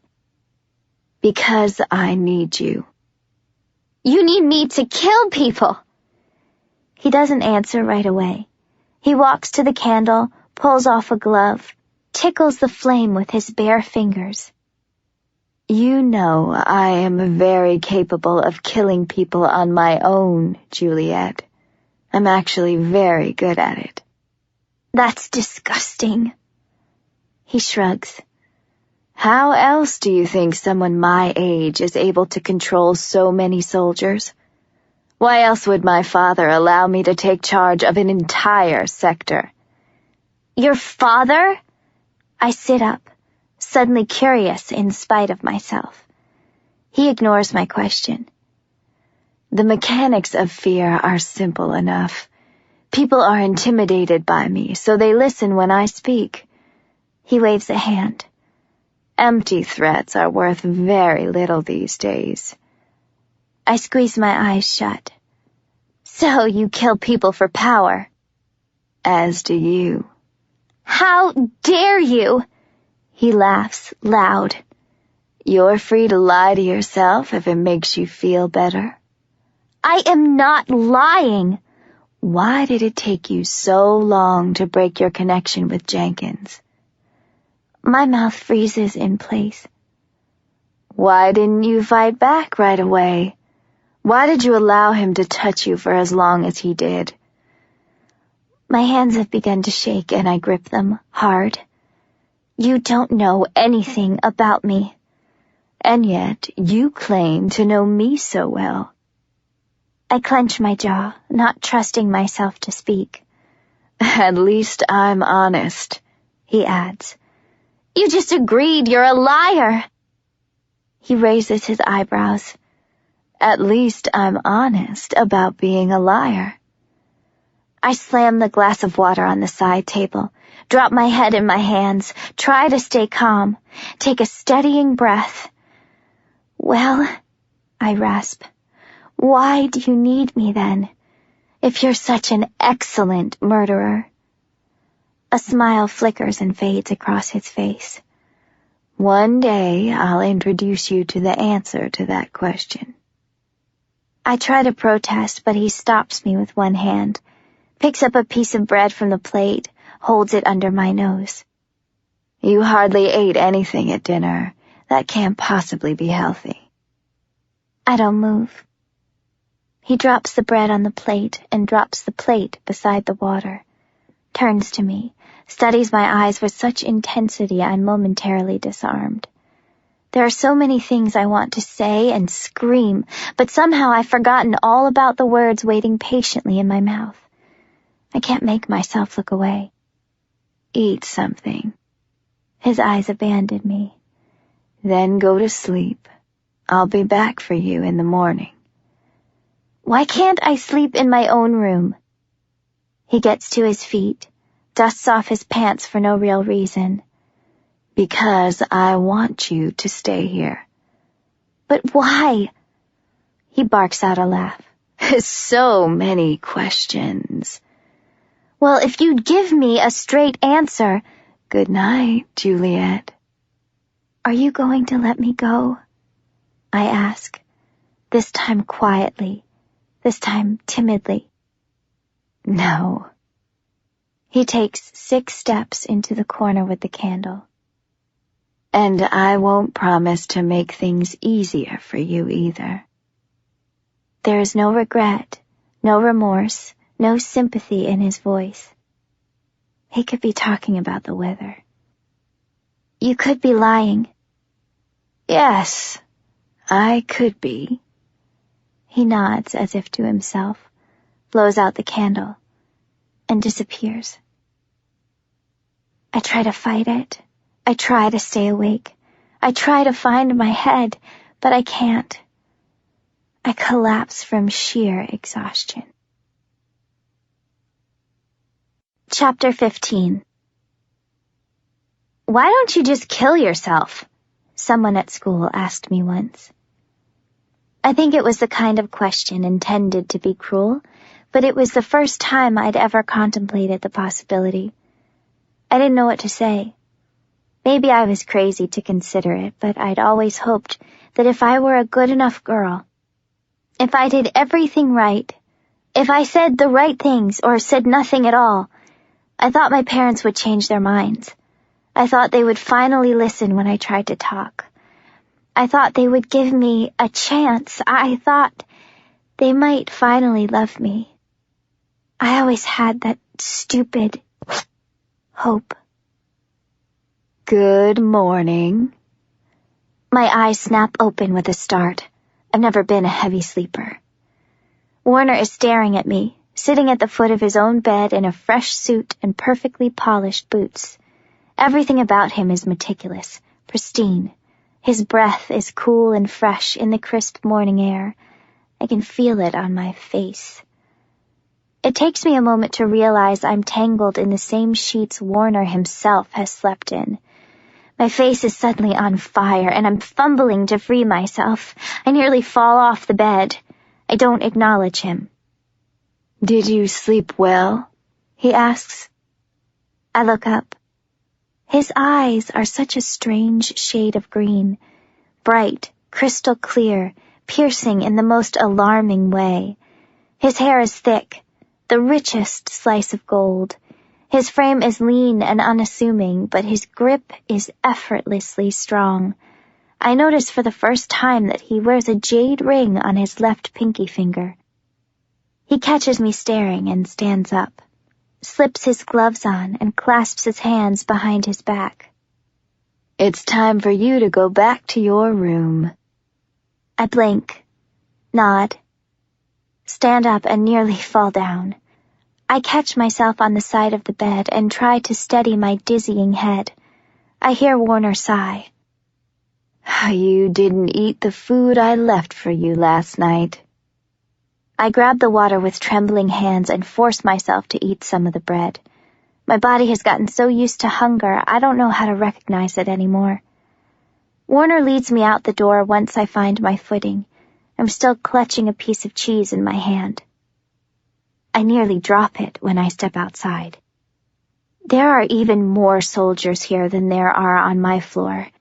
Each is equipped with at least 4 different kinds of guns, some slung around their necks, some strapped to their belts. All of them betray a look of terror when they see my face. It flashes in and out of their features so quickly I might have missed it, but it's obvious enough.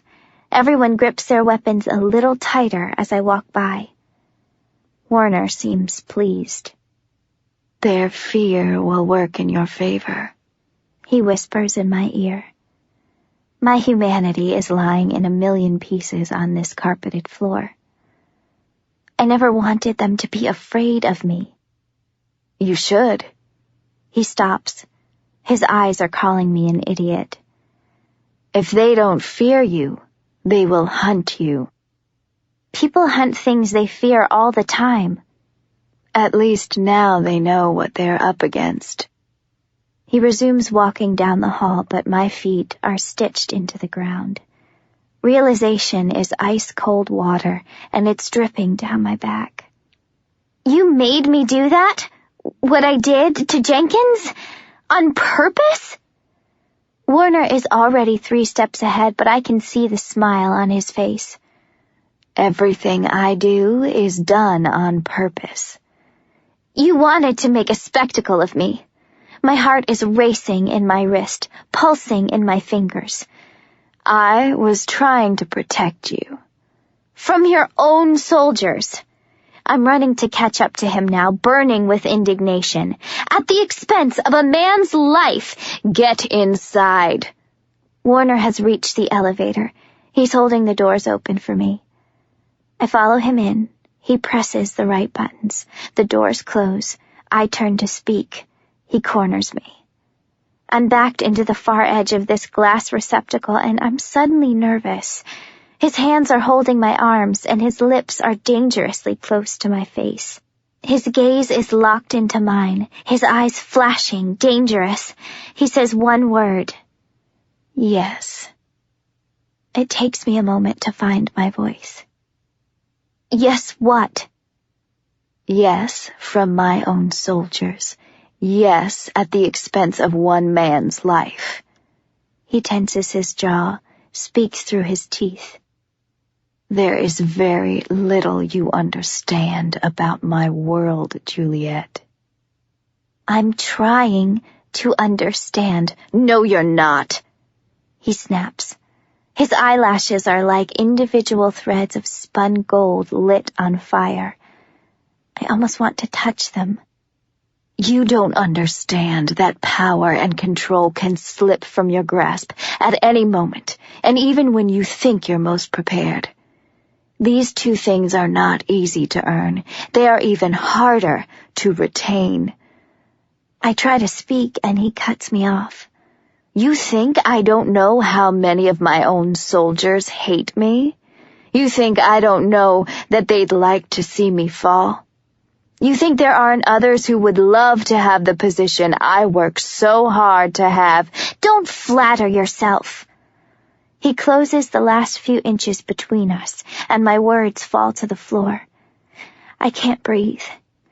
The tension in his entire body is so intense it's nearly palpable, and I think my muscles have begun to freeze. "You are naive," he says to me, his voice harsh, low, a grating whisper against my skin. "You don't realize that you're a threat to everyone in this building. They have every reason to harm you. You don't see that I am trying to help you." "By hurting me?" I explode. "By hurting others!" His laugh is cold, mirthless. He backs away from me, suddenly disgusted. The elevator slides open, but he doesn't step outside. I can see my door from here. "Go back to your room, wash up, change. There are dresses in your armoire." "I don't like dresses." "I don't think you like seeing that either," he says, with a tilt of his head. I follow his gaze to see a hulking shadow across from my door. I turn to him for an explanation, but he says nothing. He's suddenly composed, his features wiped clean of emotion. He takes my hand, squeezes my fingers, says, "I'll be back for you in exactly 1 hour," and closes the elevator doors before I have a chance to protest. I begin to wonder if it's coincidence that the one person most unafraid to touch me is a monster himself. I step forward and dare to peer closer at the soldier standing in the dark. Adam. Oh, Adam. Adam, who knows exactly what I'm capable of. My heart is a water balloon exploding in my chest. My lungs are swinging from my ribcage. I feel as though every fist in the world has decided to punch me in the stomach. I shouldn't care so much, but I do. He'll hate me forever now. He won't even look at me. I wait for him to open my door, but he doesn't move. "Adam?" I venture, tentative. "I need your key card." I watch him swallow hard and take a tiny breath, and immediately I sense something is wrong. I move closer, and a quick, stiff shake of his head tells me not to. I do not touch people. I do not get close to people. I am a monster. He doesn't want me near him. Of course he doesn't. I should never forget my place. He opens my door with immense difficulty, and I realize someone's hurt him, or I can't see it. Warner's words come back to me, and I recognize his airy goodbye as a warning. A warning that severs every nerve ending in my body. Adam will be punished for my mistakes, for my disobedience. I want to bury my tears in a bucket of regret. I step through the door and glance back at Adam one last time, unable to feel any kind of triumph in his pain. Despite everything he's done, I don't know if I'm capable of hating him. Not Adam. Not the boy I used to know. "The purple dress," he says, his voice broken and a little breathy like it hurts to inhale. I have to wring my hands to keep from running to him. "Wear the purple dress," he coughs. "Juliette." I will be the perfect mannequin. Chapter 16. As soon as I'm in the room, I open the armoire and yank the purple dress off the hanger before I remember I'm being watched. The cameras. I wonder if Adam was punished for telling me about the cameras too. I wonder if he's taken any other risks with me. I wonder why he would. I touch the stiff, modern material of the plum dress, and my fingers find their way to the hem, just as Adam's did yesterday. I can't help but wonder why he likes this dress so much, why it has to be this one, why I even have to wear a dress. I am not a doll. My hand comes to rest on the small wooden shelf beneath the hanging clothes, and an unfamiliar texture brushes my skin. It's rough and foreign but familiar at the same time. I step closer to the armoire and hide between the doors, My fingers feel their way around the surface and a surge of sunshine rushes through my stomach until I'm certain I'm bursting with hope and feeling and a force of stupid happiness so strong I'm surprised there aren't tears streaming down my face. My notebook. He saved my notebook. Adam saved the only thing I own. I grab the purple dress and tuck the paper pad into its folds before stealing away to the bathroom. The bathroom where there are no cameras. The bathroom where there are no cameras. The bathroom where there are no cameras. He was trying to tell me. I realize. Before, in the bathroom, he was trying to tell me something, and I was so scared I scared him away. I scared him away. I close the door behind me, and my hands are shaking as I unfurl the familiar papers bound together by old glue. I flip through the pages to make sure they're all there, and my eyes land on my most recent entry. At the very bottom, there is a shift. A new sentence not written in my handwriting. A new sentence that must have come from him. It's not what you think. I stand perfectly still. Every inch of my skin is taut with tension, fraught with feeling, and the pressure is building in my chest, pounding louder and faster and harder, overcompensating for my stillness. I do not tremble when I'm frozen in time. I train my breaths to come slower. I count things that do not exist. I make up numbers I do not have. I pretend time is a broken hourglass bleeding seconds through sand. I dare to believe. I dare to hope Adam is trying to reach out to me. I'm crazy enough to consider the possibility. I rip the page out of the small notebook and clutch it close, actively swallowing the hysteria tickling every broken moment in my mind. I hide the notebook in a pocket of the purple dress, the pocket Adam must have slipped it into, the pocket it must have fallen out of, the pocket of the purple dress, the pocket of the purple dress. Hope is a pocket of possibility. I'm holding it in my hand. Warner is not late. He doesn't knock either. I'm slipping on my shoes when he walks in without a single word, without even an effort to make his presence known. His eyes are falling all over my frame. My jaw tightens on its own. You hurt him, I find myself saying. You shouldn't care, he says with a tilt of his head, gesturing to my dress. But it's obvious you do. I zip my lips and pray my hands aren't shaking too much. I don't know where Adam is. I don't know how badly he's hurt. I don't know what Warner will do, how far he'll go in the pursuit of what he wants, but the prospect of Adam in pain is like a cold hand clutching my esophagus. I can't catch my breath. I feel like I'm struggling to swallow a toothpick. If Adam is trying to help me, it could cost him his life. I touch the piece of paper tucked into my pocket. Breathe. Warner's eyes are on my window. Breathe. It's time to go, he says. Breathe. Where are we going? He doesn't answer. We step out the door. I look around. The hallway is abandoned, empty. Where is Adam? Everyone. I really like that dress, Warner says, as he slips an arm around my waist. I jerk away, but he pulls me along, guiding me toward the elevator.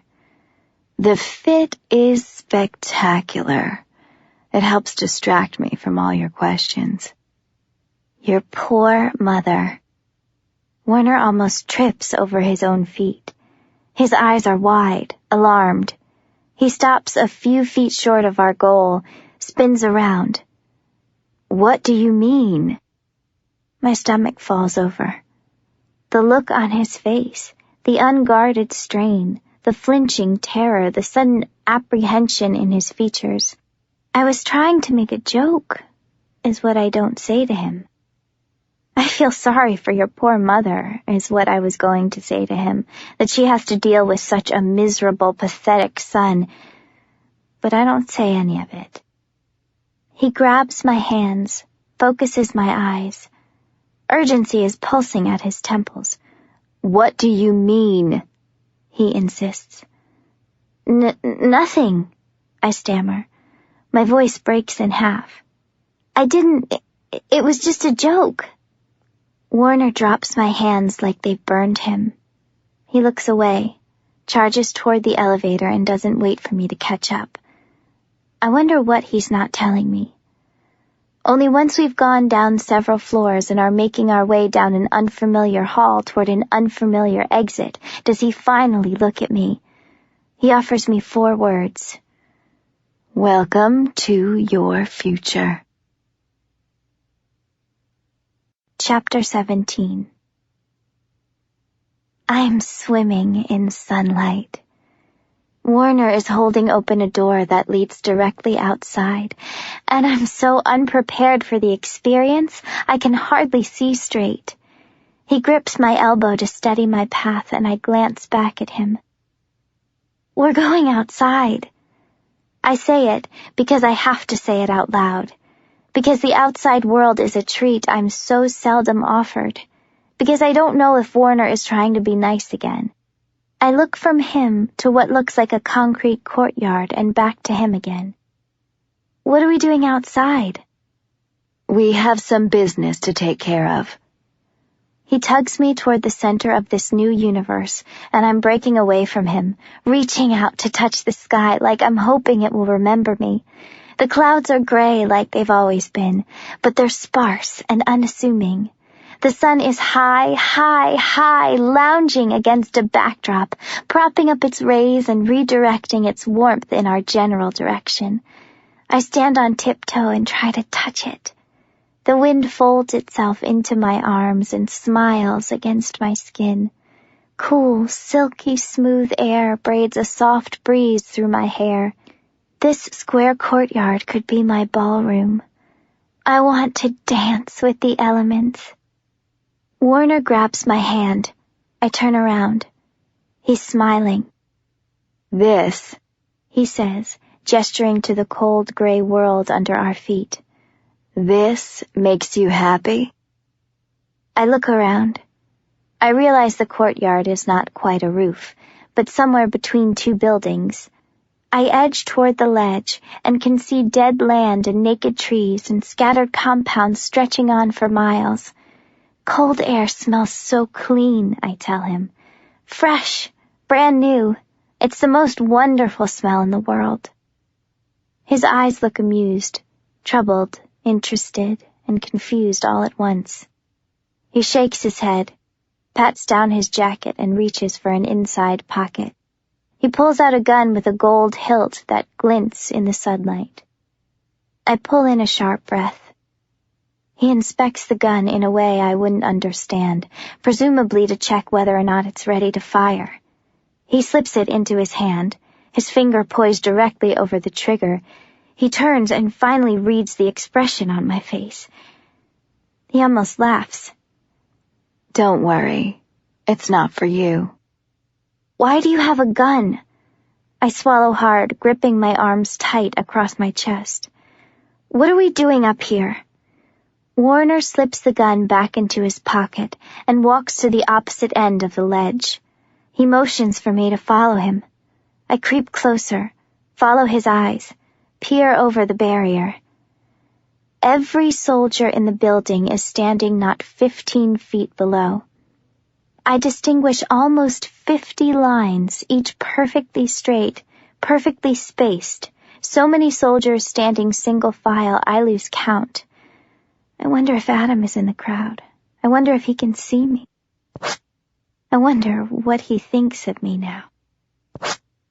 The soldiers are standing in a square space, almost identical to the one Warner and I occupy, but they're one organized mass of black.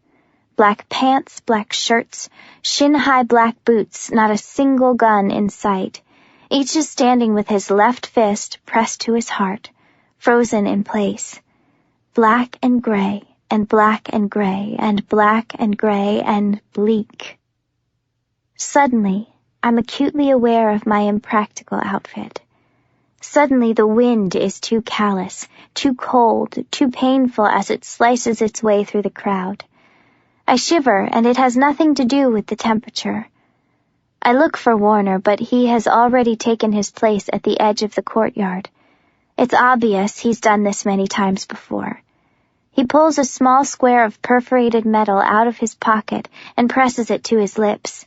When he speaks, his voice carries over the crowd like it's been amplified. Sector 45. One word, one number. The entire group shifts. Left fists released, drop to their sides, right fist planted in place on their chests. They're an oiled machine, working in perfect collaboration with one another. If I weren't so apprehensive, I think I'd be impressed. We have 2 matters to deal with this morning. Warner's voice penetrates the atmosphere, crisp, clear, unbearably confident. The first is standing by my side. Thousands of eyes snap up in my direction. I feel myself flinch. Juliette, come here, please. 2 fingers bend in 2 places to beckon me forward. I inch into view. Warner slips his arm around me. I cringe. The crowd starts. My heart careens out of control. I'm too scared to back away from him. His gun is too close to my body. The soldiers seem stunned that Warner is willing to touch me. Jenkins, would you step forward, please? My fingers are running a marathon down my thigh. I can't stand still. I can't calm the palpitations crashing my nervous system. Jenkins steps out of line. I spot him immediately. He's okay. Dear God, he's okay. Jenkins had the pleasure of meeting Juliette just last night, he continues. The tension among the men is very nearly tangible. No one, it seems, knows where this speech is headed, and no one, it seems, hasn't already heard Jenkins' story.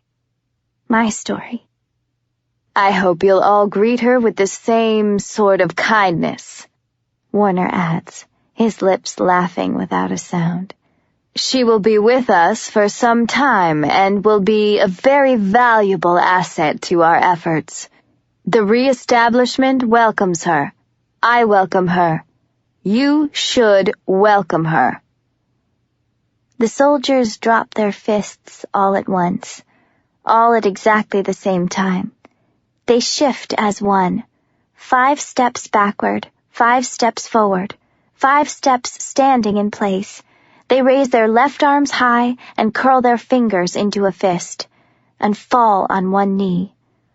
I run to the edge, desperate to get a closer look at such a strangely choreographed routine. I've never seen anything like it. Warner makes them stay like that, bent like that, fists raised in the air like that. He doesn't speak for at least 30 seconds. And then he does. Good. The soldiers rise and rest their right fists on their chests again. The second matter at hand is even more pleasant than the first, Warner continues, though he seems to take no pleasure in saying it. His eyes are sharpening over the soldiers below, shards of emerald flickering like green flames over their bodies. Delalu has a report for us.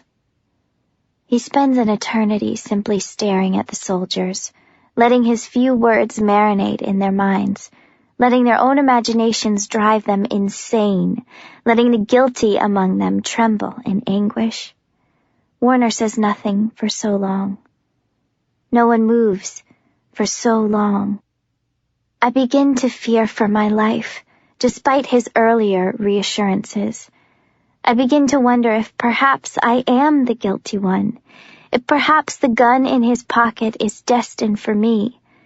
I finally dare to turn in his direction. He glances at me for the first time, and I have no idea how to read him. His face is 10,000 possibilities staring straight through me. "De la Lue," he says, still looking at me. "You may step forward." A thin, balding sort of man in a slightly more decorated outfit steps out from the very front of the fifth line. He doesn't look entirely stable. He ducks his head an inch. His voice warbles when he speaks. "Sir."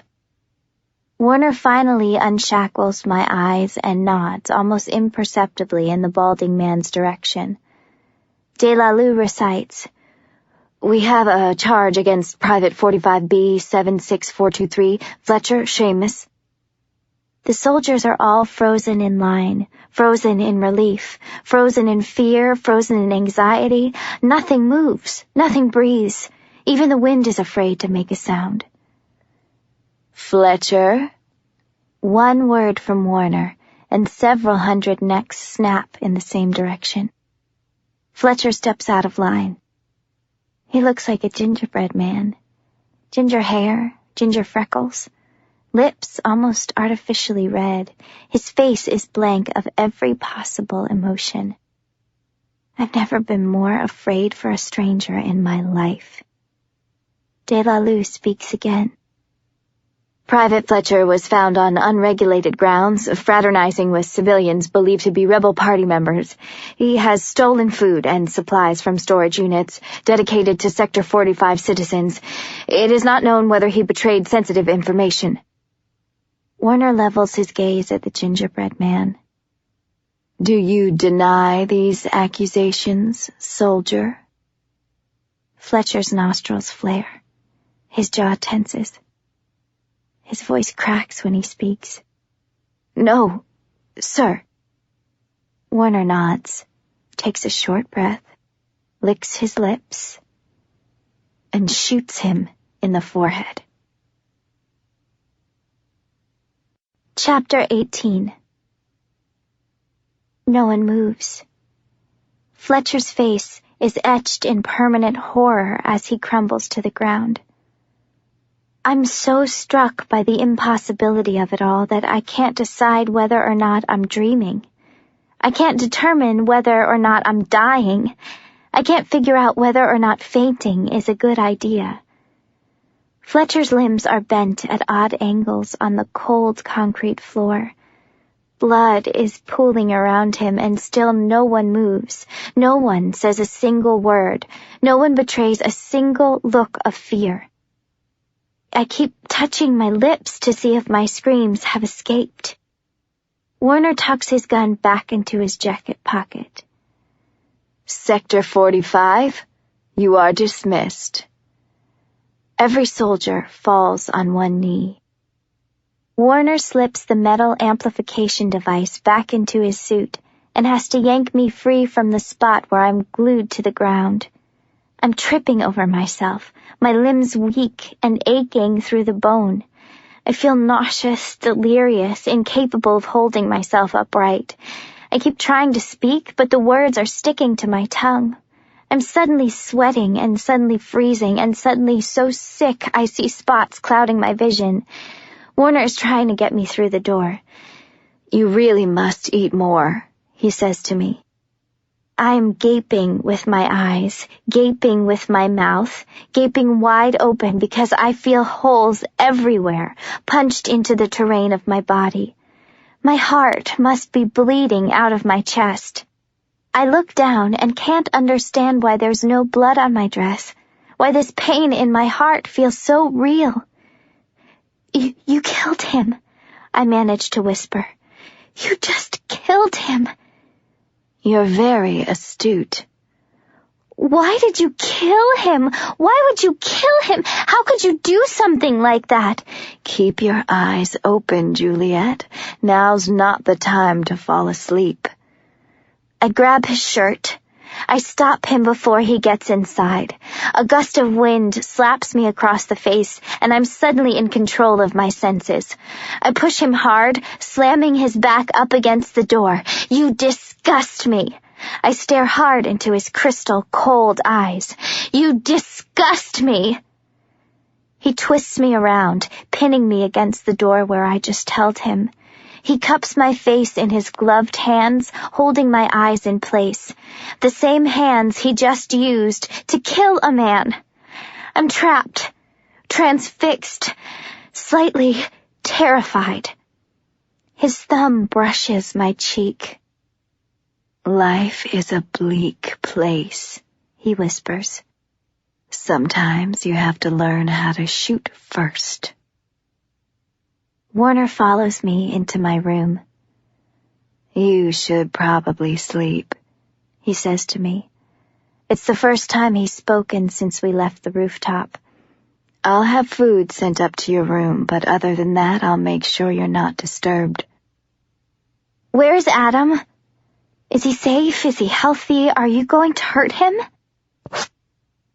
Warner flinches before finding his composure. Why do you care? I've cared about Adam Kent since I was in 3rd grade. Isn't he supposed to be watching me? Because he's not here. Does that mean you're going to kill him too? I'm feeling stupid. I'm feeling brave because I'm feeling stupid. My words wear no parachutes as they fall out of my mouth. I only kill people if I need to. Generous. More than most. I laugh a sad laugh, sharing it with only myself. You can have the rest of the day to yourself. Our real work will begin tomorrow.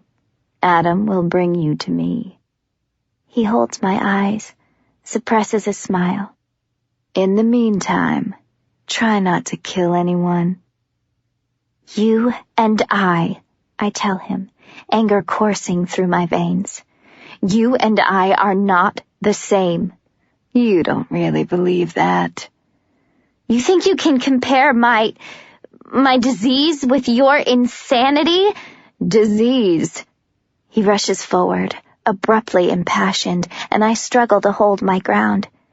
You think you have a disease? He shouts. You have a gift. You have an extraordinary ability that you don't care to understand. Your potential. I have no potential.